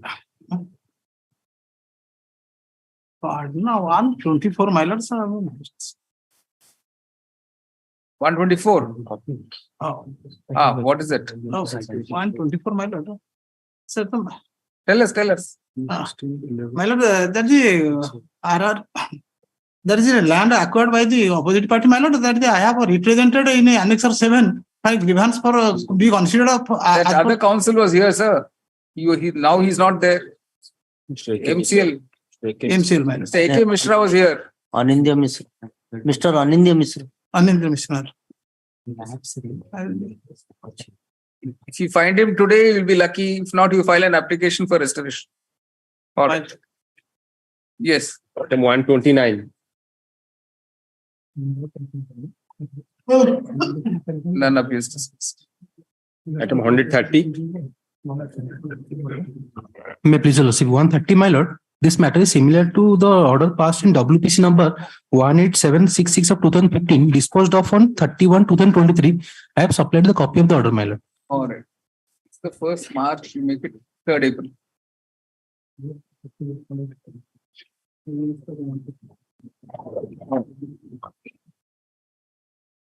Item 131. None appears dismissed. Item 132. May I please, Your Lordship. In this case, the petitioner challenging the notice issued by the opposite party number 1, the sole opposite party under section 13(4) of Surface Act. The notice is under Annexure 1, page 10. All surface acts are rather remedies. Leaving it open to the petitioner to seek other appropriate remedies available to the petition in accordance with law. The petition is disposed of, the interim order is vacated. The amount deposited in the petitioner will be accounted for by the opposite party bank at the appropriate stage. 133. Published. 153, Your Lordship, matter has become infructuous, Your Lordship. Have issued the NOC paper. I'm appearing for the opposite party in the bank. All right.